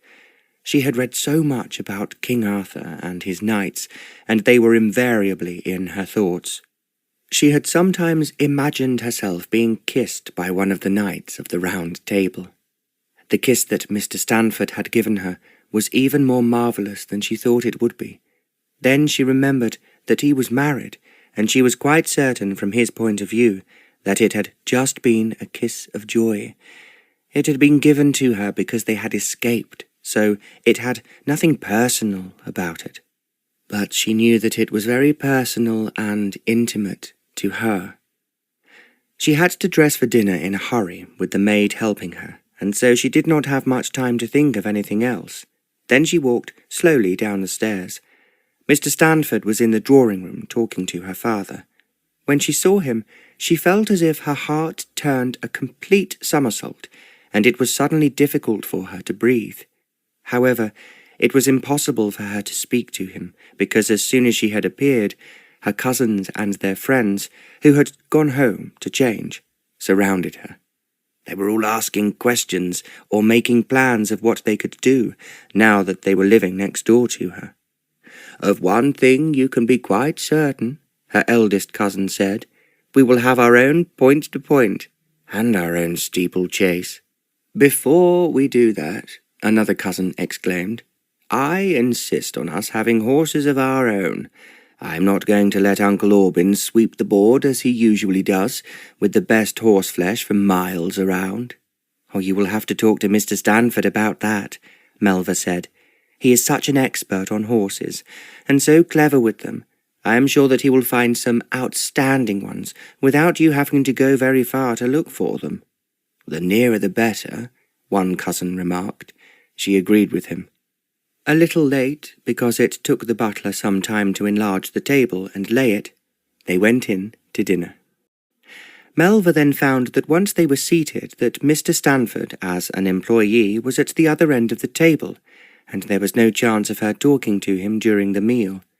The real trouble was that no one listened, and, as they all had so much to say, it was very hard to be heard amongst all the noise. However, Melva stole a glance at Mr. Stanford whenever she could. She thought, although she knew that it was wrong to think so, that he was undoubtedly a knight from the Round Table. He was even more handsome than she imagined the knights would be. When they all moved into the drawing-room after dinner, Mr. Stanford did not join them. It was with difficulty that Melva did not go to find him, and she was sure that he would be in the stables. Finally, Sir Wilfrid said that it was time for him to take his family and their friends to his castle. "We will come over tomorrow morning," Melva's eldest cousin said, "and we will ride all round your estate. Then you must come over and see ours. I have a feeling, although don't tell Papa, that it's not as good as it should be." "You will get it soon shipshape," Melva replied, "and of course we will help you in every way we can." "All we want are horses," another cousin shouted out. They were all saying over and over again, "We want horses, we want horses." The general laughed at them. He told them that if they did not behave themselves properly, he would close his stable doors, and then they would have to walk everywhere. "You cannot be so cruel, Uncle Orwin," they cried. "And, as you have the best horses in the whole neighbourhood, you cannot be so unkind as not to let us share them with you." "I will take good care," the general replied, "that you buy your own as quickly as possible." He looked round the room as he spoke, and added, "I suppose Stanford has retired to bed, but I will tell him in the morning to start supplying you with everything you will need." The party piled themselves into their carriages that were waiting outside. They said a noisy goodbye, and were singing as they went down the drive. Melva gave a deep sigh. "It was fun to see them, Papa," she said, "but they are a little overwhelming." "They will settle down," the general told her, "and it will be very delightful for you, my dearest, to have some young people to amuse you."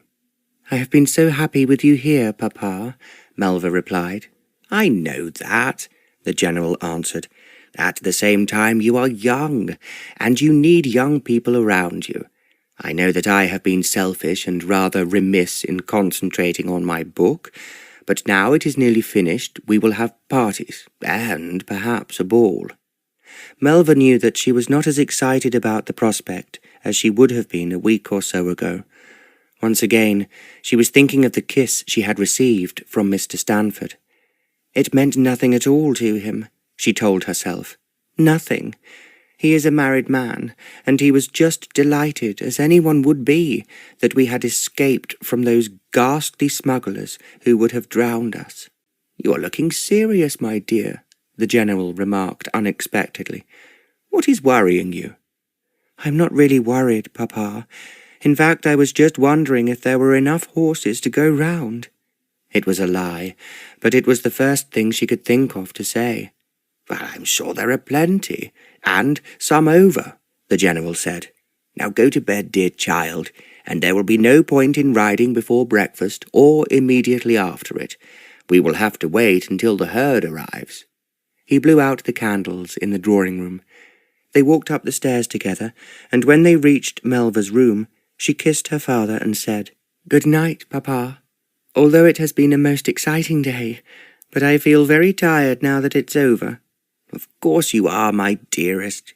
So sleep well, as I know there is going to be a great deal to do tomorrow." He walked down the passage to his own room, and Melva went to hers, where the maid had left everything ready for her. She walked over to the window and drew back the curtains. There was a full moon overhead, and the stars were shining brightly in the sky. They turned the garden below into a misty, silver paradise. Melva found herself wishing that she could still be there with Mr. Stanford. Then she was shocked. She had no right to be thinking so much about him all the time. "He is married. He is married," she said to herself over and over again. Yet there was still that strange feeling in her heart, and it had been there ever since he had kissed her. "How could I be so foolish as to fall in love with a married man?" she then asked herself. "He has gone to bed thinking of his wife, and not me." She thought, in fact, that he considered her rather tiresome, a silly young girl who had got them into trouble by taking him to see the smugglers' caves. They had only been saved by her at first, then by his brilliant way of freeing himself from the ropes that held them prisoner. I must forget about him, and think about those nice young men who were with my cousins, Melva reflected. Yet, despite what she was attempting to do, she kept seeing Mr. Stanford's handsome face in front of her, and he was always smiling at her. She looked down into the moonlit garden. She thought that she could see him there amongst the flowers and the trees. He was wearing the shining armour of one of King Arthur's knights. How long she stood there she had no idea.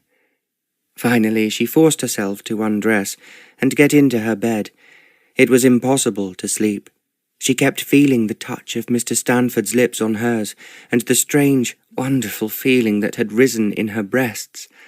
Although she tried to deny it, the feeling was still there and was growing stronger. I love him. I adore him, she whispered to herself. She knew that it was something she should not say. Because she was so very tired, she must have fallen asleep for a little while. She awoke for no reason except that she thought that someone was calling her. She had not pulled back the curtains before she had gone to sleep. The stars were still twinkling in the sky, but fading a little. She thought if she went to the window she would see the first flicker of dawn on the horizon. I shall see him soon, she smiled to herself. Then she wondered what she should do. If she was honest, it would only make her love him more than she did already. I'm going mad, she thought. How can I, at this moment, when everything is changing and all my cousins are here, think of a married man who is not interested in me?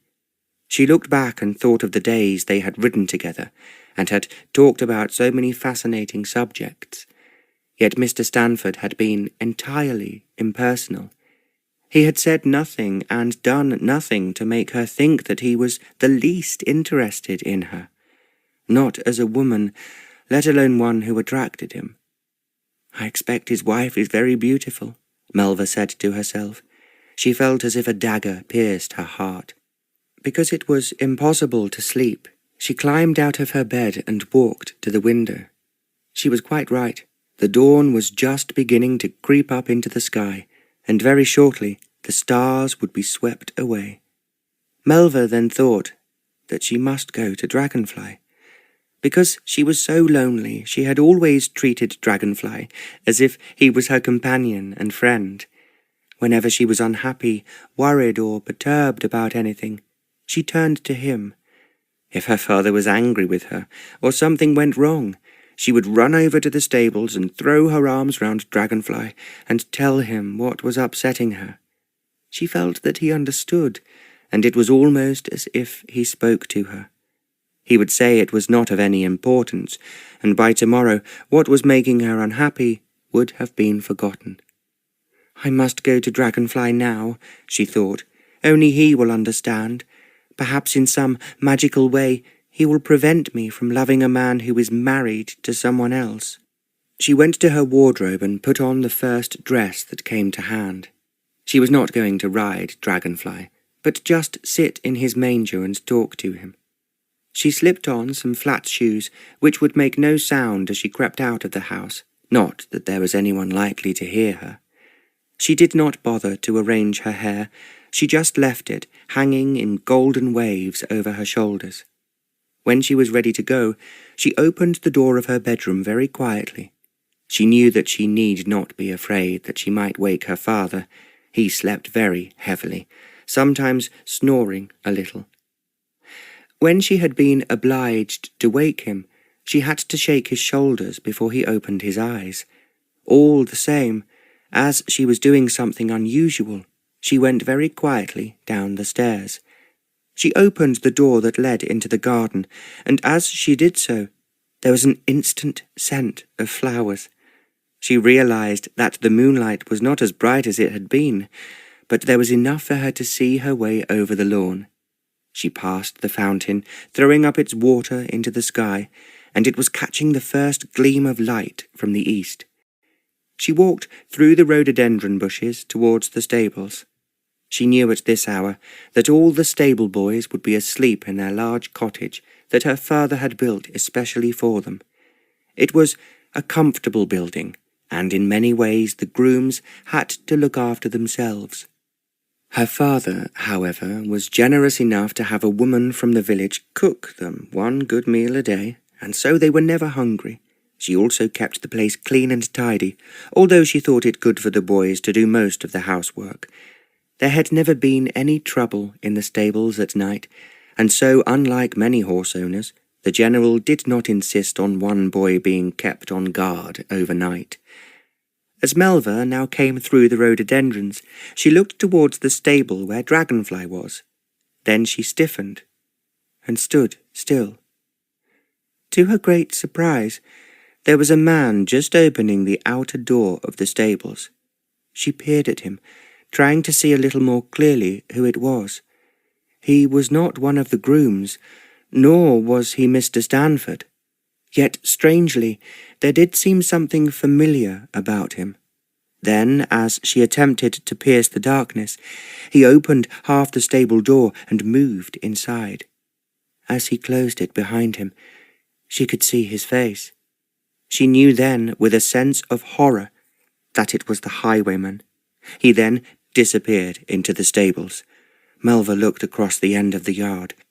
She could see the gate that led into the paddock, and there was a horse tethered there. She knew then, with a sense of horror that swept through her, why he was there. The highwayman was clearly about to steal one of her father's horses, and it might easily be Dragonfly. Moving swiftly, at the same time silently, she ran up the side of the stable yard. She went straight to the cottage where Mr. Stanford was sleeping.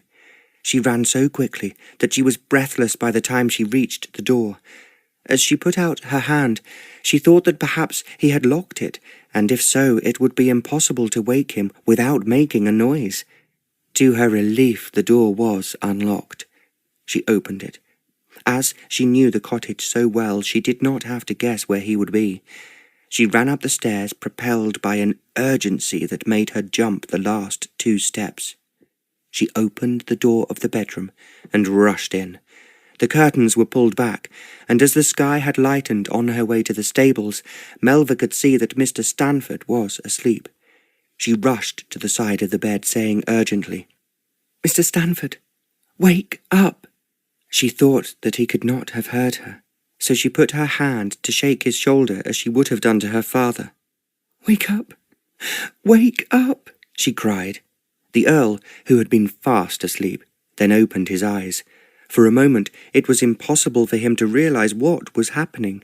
Then, as Melva called out to him, "Wake up!" again, he replied drowsily, Melva, I was dreaming of you." "Wake up!" Melva cried. "The highwayman is here. He is at this very moment stealing one of our horses, and it might be Dragonfly." The Earl was instantly awake. "The highwayman?" he repeated.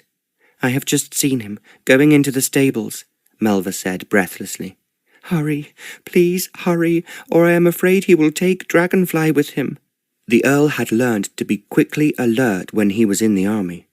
"Go downstairs and wait for me," he said. "I will not be more than 2 minutes." Because Melva was so frightened, she did exactly as he asked of her. She ran from the room and went down the stairs almost as quickly as she had come up them. She peered through the open door. For the moment, there was no movement from the stables where Dragonfly was. The door that the highwayman had closed was still shut. The Earl put on his shirt and pulled on a pair of trousers with a swiftness he had learned as a soldier.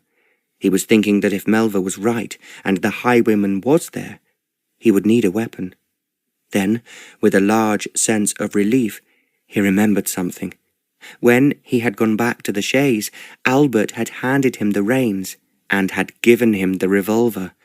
He had told the boy to defend the horses if by chance anyone tried to steal them. He himself was still considerably bemused by what had happened in the smuggler's cave. Instead of putting the revolver back into its secret place in the chaise, he had slipped it into his pocket. He had then forgotten all about it. He took his coat down from where it was hanging in his wardrobe. He found that the revolver was still there, and he checked that it was loaded. It could only have taken him 2 or 3 minutes before the Earl joined Melva at the bottom of the stairs. She was peering through the window at the side of the door. As he reached her, she said in a whisper, "He has not come out yet. His horse is still by the gate into the paddock." The Earl glanced in that direction, and he saw the horse tied to the gate. Then he looked at the door where the highwayman had entered the stables. The Earl did not have to wonder if Melva was right in saying that he was still inside. If he had come out alone, he would have ridden away on his own horse. "Should we go and see what he is doing?" Melva questioned. She was obviously very frightened, and her voice was almost incoherent. "No, wait," he answered. "Are you quite certain that you saw him go through that particular door?" "Yes, you can see he has left the top of it open," Melva replied. Yes, of course," the Earl agreed. "Perhaps he is seeing which of the horses he likes the best. Oh, I am sure it will be Dragonfly."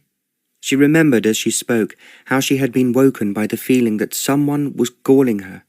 Because her blood was Cornish, she had often in her life been somewhat clairvoyant and had known things about people before she was told them. She had been aware before her mother died that there was no hope of saving her. She thought now that it might have been her mother who told her that Dragonfly was in danger, or perhaps the mythical knight who she identified as Mr. Stanford had done so.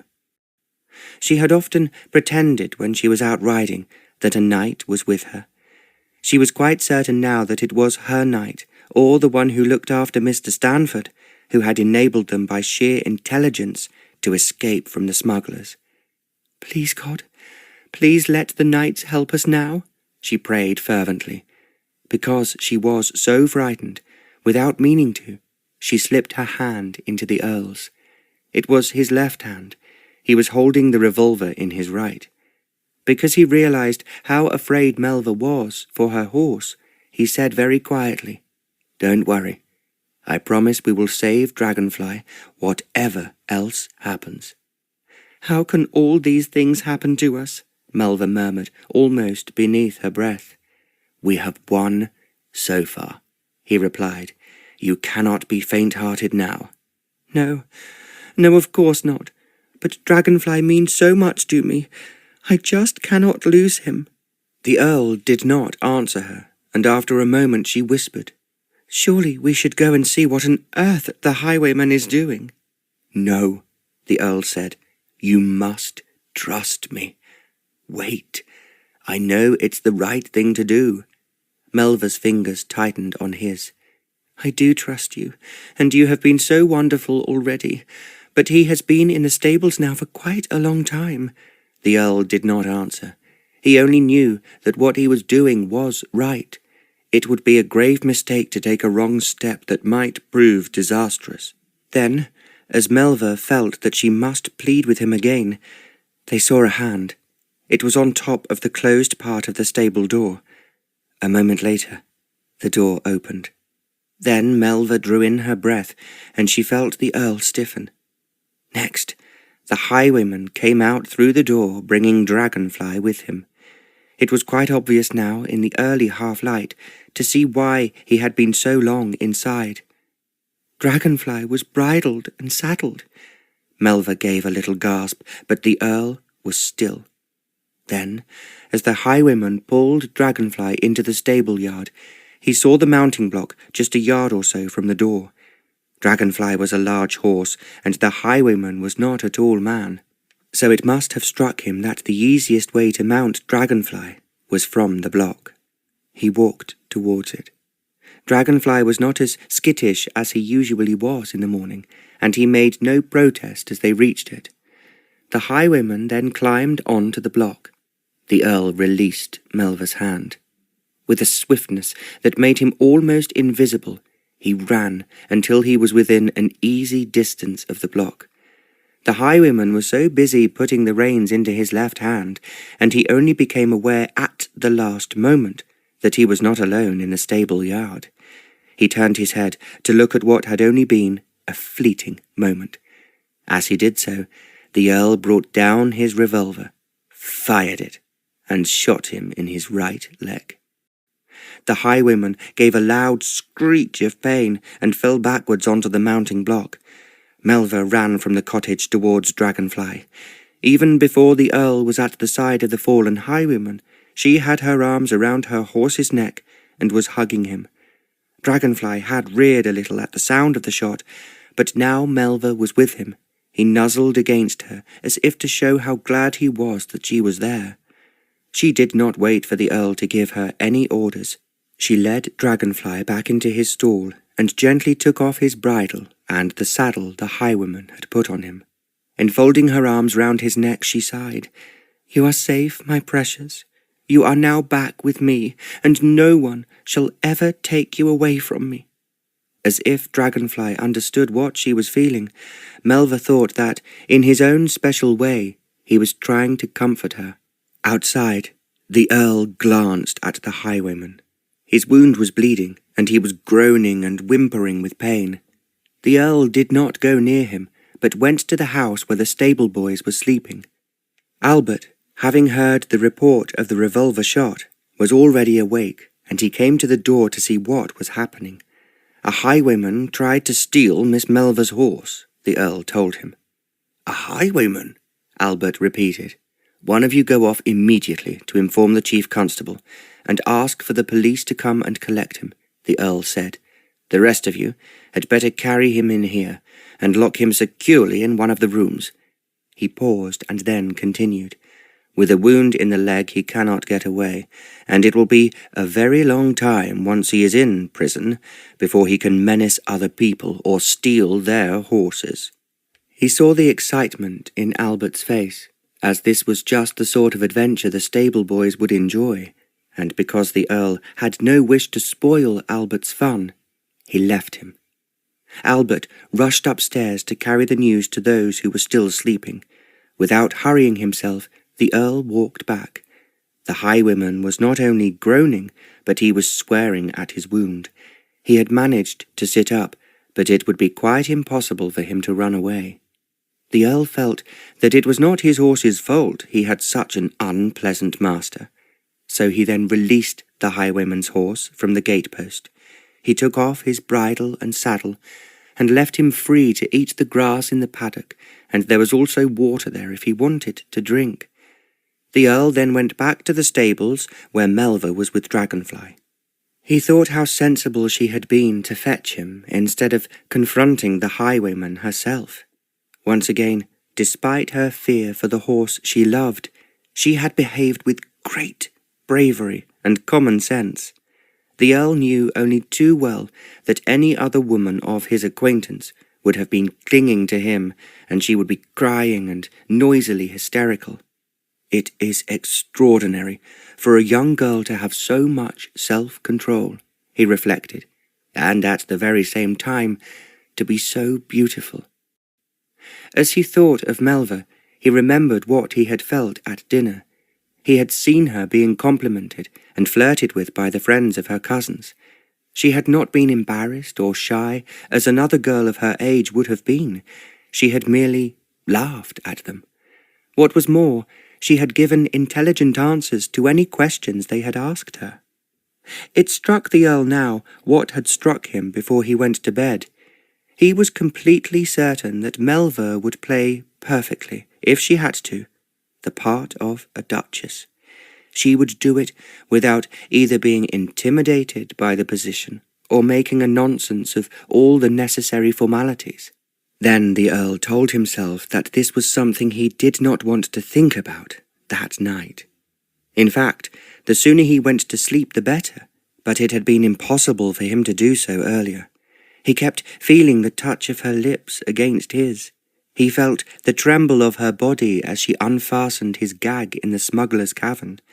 As the whole party moved noisily into the drawing-room, one of Melva's cousins had put his arm round her shoulders. The Earl had told himself that it was impossible for him to stay as things were. He was sure that by the time he returned home, the princess would either have found another suitor or gone back to Germany. At any rate, even if he did not go home, He could not stay with the general.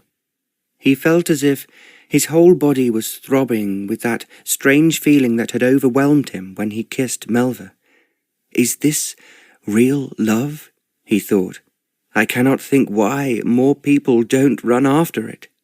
Equally, he was forced to admit the truth. It was a feeling that was so perfect and so unspoiled, it might have come down from heaven itself.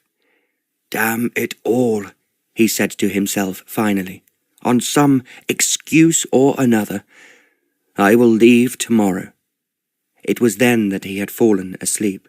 Next, he had been woken by Melva, who he was dreaming about. As the Earl opened the stable door now, he knew that she would be in Dragonfly's stall.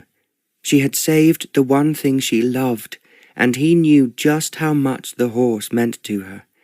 He was not surprised when he reached the stall to see that Melva, having unsaddled Dragonfly, had her arms round his neck. He stood for a moment gazing at her. She was exquisitely lovely, with her fair hair falling over her shoulders.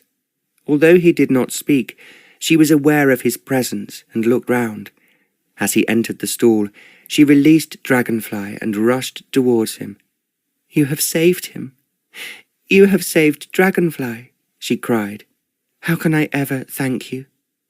Her face was turned up to the Earl's, and she looked unbelievably entrancing. Her voice seemed to sweep away everything that he was thinking. His arms went round her. "You can thank me. Like this," he answered, as he pulled her gently against him. Chapter 7. The Earl raised his head. "How can you make me feel like this?" he asked. Then he was kissing her again, kissing her wildly, possessively, passionately, as if he was afraid of losing her. She felt as if her whole body melted into his. She was part of him, and they were one person. She felt as if he was carrying her up into the sky.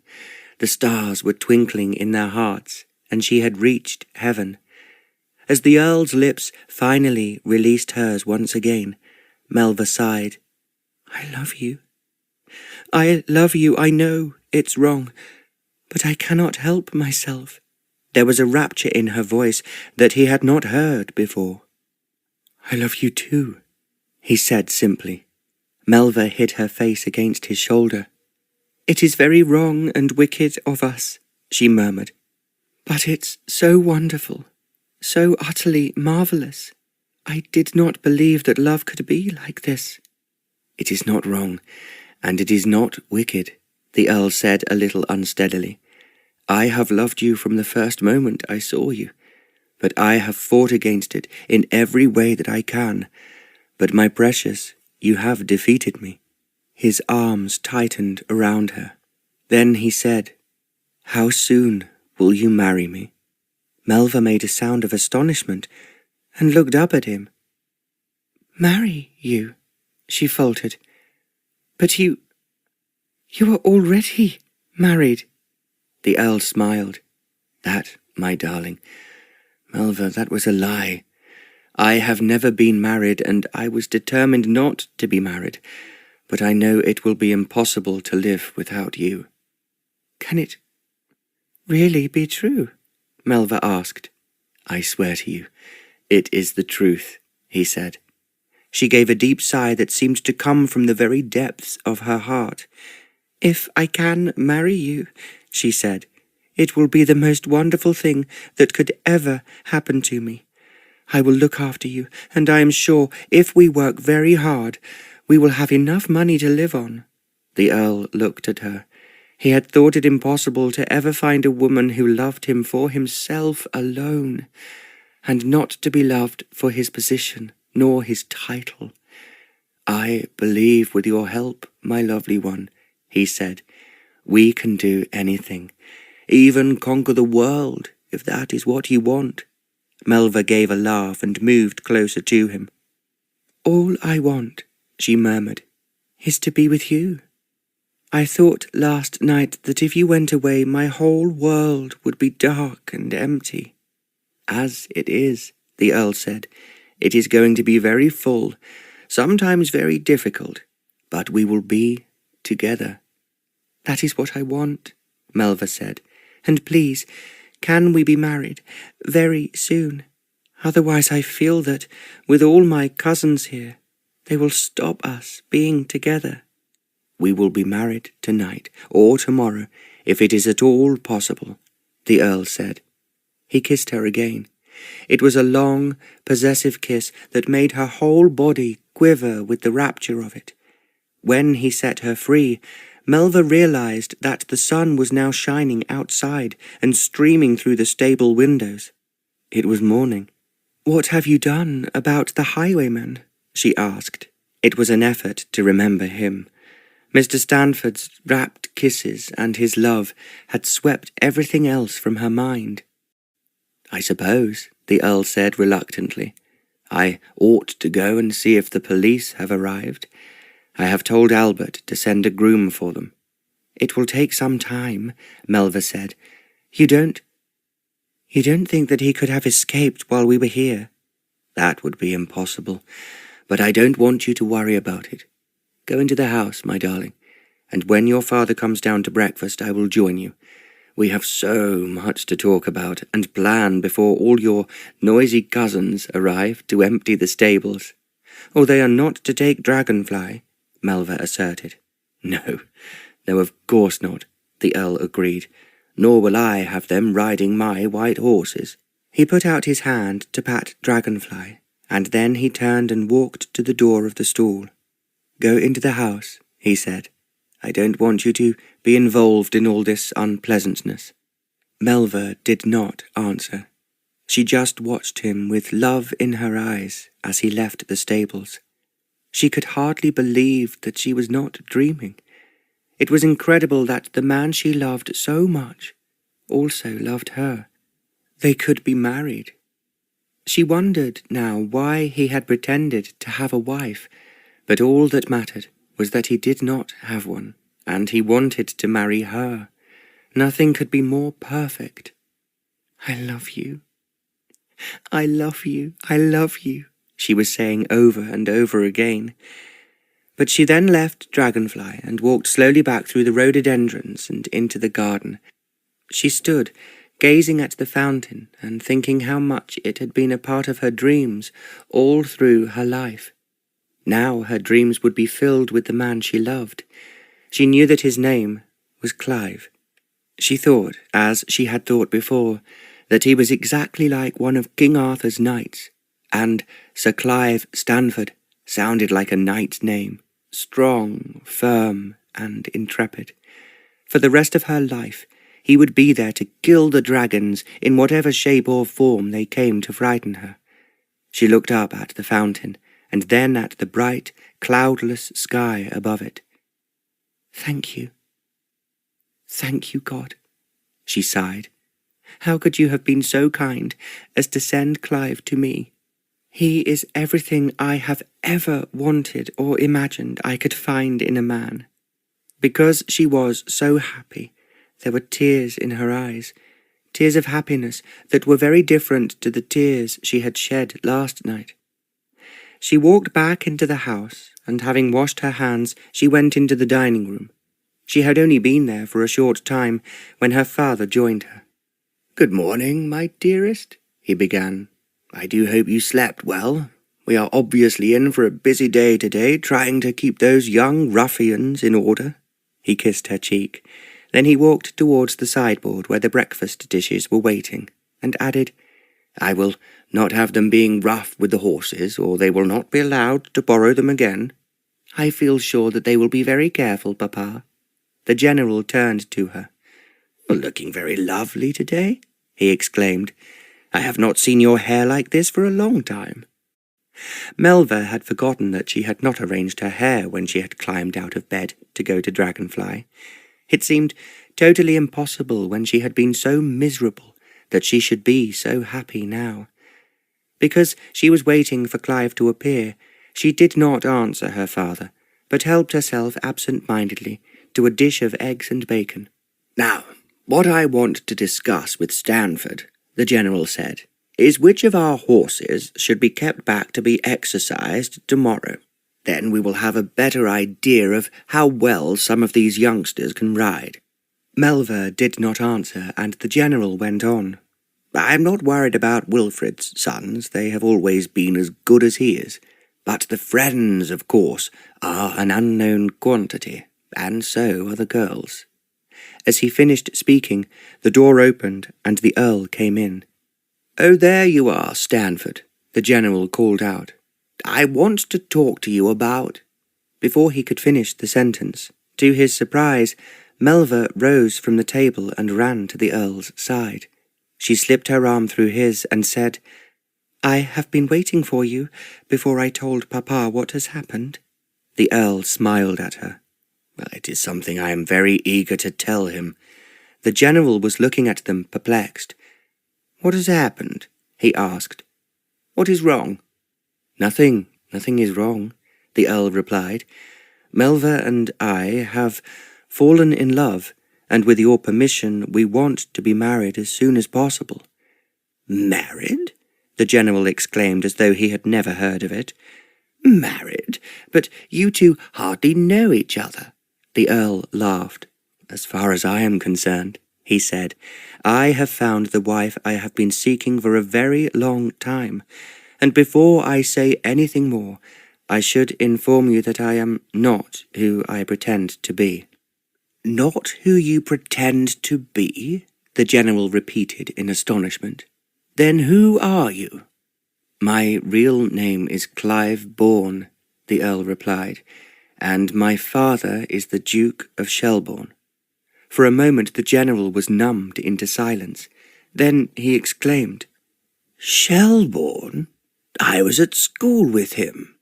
How could you possibly be his son, and if you are, what on earth are you doing here?" "It is a long story," the Earl said, "but to tell you briefly, my father ordered me to marry someone I had no intention of marrying, so I ran away." He paused as if he was thinking what he would say next, and then he added, "My father would have expected me to go north, so I came south, and as you know, reached Land's End." "I have never heard such an extraordinary story," the general commented. Melva moved from the Earl's side to her father's, and put her hands round his neck. "All that matters, Papa," she said, "is that Clive loves me and I love him, so we want to be married very quickly." "You are so like your mother," the general said. "When you have made up your mind, there is nothing that anyone can do about it." Melva kissed him. Then the general went on. "Of course, I am glad that my only daughter will marry Shelbourne's son, and I have always admired your father, and his loyal support in the House of Lords has been extremely helpful to the army." "I thought that would please you," the Earl said. Melva was very quiet. Now she moved back to stand beside the Earl. "As you are so much grander than I ever imagined you could be," she said in a low voice, "are you quite certain that you want me as your wife?" The Earl put his arms round her. "I have never, and this is the truth, wanted to marry anyone, and in fact, I ran away from home because the idea was so repulsive, as I have already told you, my lovely darling. I cannot live without you." The general was a very shrewd judge of men, and watching them, he knew that what the Earl was saying was a sincerity that came from his heart. As the two of them stood gazing into each other's eyes, he said almost sharply, "Now, with regard to this wedding, I imagine from what you have said that you don't want a grand ceremony with all your relations present." The Earl sat down at the table and drew Melva into the chair next to him. "What I want," he said, "and I know Melva wants too, is to be married very quietly, with you, General, as our only witness. Then I wish to go away on our honeymoon, where we can be completely alone." The General smiled. "It is what I would have liked myself," he said, "so I do understand what you are feeling. You can be married here in the private chapel or at St. Ethelred's Church in Penzance." You have a chapel here?" the Earl quizzed him. "Of course we have," the General replied. "What Tudor house was built without one? But it is very small, and the last time the chapel was used was when Melva was christened in it." "Then that would be a lovely place to be married," Melva enthused. "And as Clive," she hesitated a little over the name, "has just said to you, Papa, you can give me away and also be the only witness." "I quite understand that you don't want that noisy collection from the castle," the General said, "but you two will have to behave very discreetly in front of them." Melva looked at the Earl. "We will try," she whispered. "Would it be possible," the Earl asked, "for us to be married tomorrow or the following day? It is going to take us a long time to travel to my home, and I would like to set out on the journey as soon as Melva has my ring on her finger." "You are thinking of driving?" the General asked. The Earl nodded. "I have a rather better idea. My brother Wilfred is borrowing all my horses, so I would suggest that I borrow his yacht from him for you two." "His yacht?" the Earl exclaimed. "It is in the harbour at Penzance," the General said. "It is very large and very comfortable, and I should imagine, unless you are in a tremendous hurry to get home, that you will enjoy taking Melva to the Mediterranean. You could show her a little of Rome, Venice, and then perhaps on to Athens." Melva gave a cry of sheer delight. "Would that be possible? Oh, please, please take me there. It is where I have always longed to go." "I will take you anywhere in the world, if it makes you happy," the Earl said. "And of course, nothing could be better than if we had a fine yacht to carry us there in comfort." "Well, leave that to me," the General said. "I will tell my brother that I want to borrow his yacht and swear him to secrecy as to why it is required." He looked happily at his daughter and went on. "You, Melva, must take your fiancé to see the vicar, who has known you ever since you were a child. He will be delighted, I know, to marry you tomorrow evening, if that is what you wish. As he has often pointed out to me, the chapel, being so old, is still licensed to marry without banns, which only a very few chapels in the country can now boast." Melva looked at the Earl as if for his approval. He breathed quietly. "Nothing would make me happier." "Now eat your breakfast," the General said. "Then we will all get busy before those noisy young people take the roof off." He started to eat the food he had in front of him as he spoke. The Earl thought, admiringly, that no man could have behaved better under the circumstances or been more helpful. "Thank you, General," he said. "Thank you very much indeed from the bottom of my heart. May I say, after having worked here for you, I am very delighted and proud to be your son-in-law."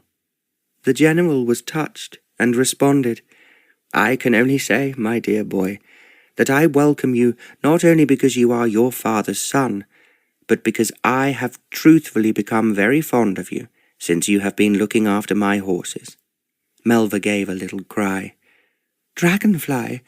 How will we get Dragonfly to Clive's home, wherever it is?"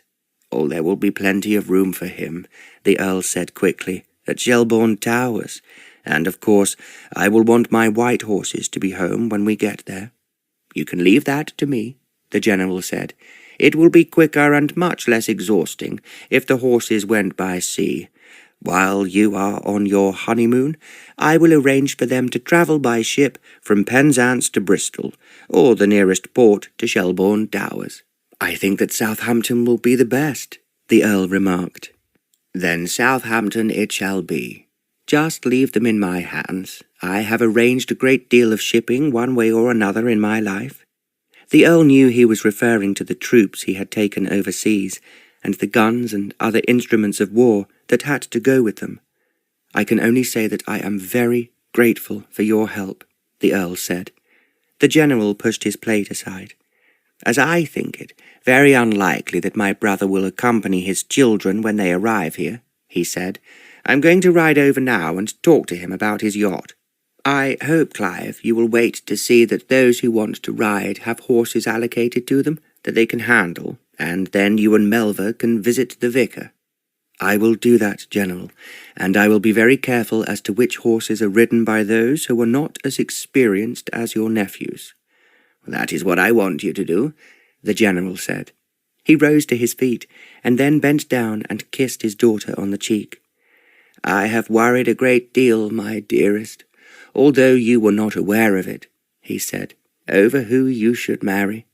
All I can say is that I am very delighted with your choice, and very proud indeed that, because you are just as lovely as your mother, you will undoubtedly be the most beautiful Duchess of Shelbourne ever in the history of that illustrious family.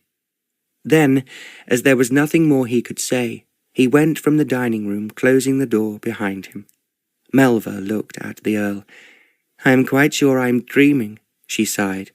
I thought I was marrying a poor man, and was so worried in case he minded me having a little more money than him. Can it be possible that I am really going to be a duchess? You are really going to be my wife, and you are going, my darling, to have to work very, very hard, but in a different way to what you expect. Melva drew in her breath. Suppose, she asked almost in a whisper, I fail you. The Earl put out his arm to pull her nearer to him. The reason that I am so thrilled to have the yacht, he said, is because I am going to teach you, my precious one, about love, and then about everything that concerns me. I shall need your help, your guidance, and most of all your inspiration. Melva looked at him. That is a wonderful thing to say to me, she said, and I will try, in every way I can, to be exactly what you want in a wife. I don't mind what other people say, because all I want is your happiness. As the Earl could find no words to answer her, he kissed her.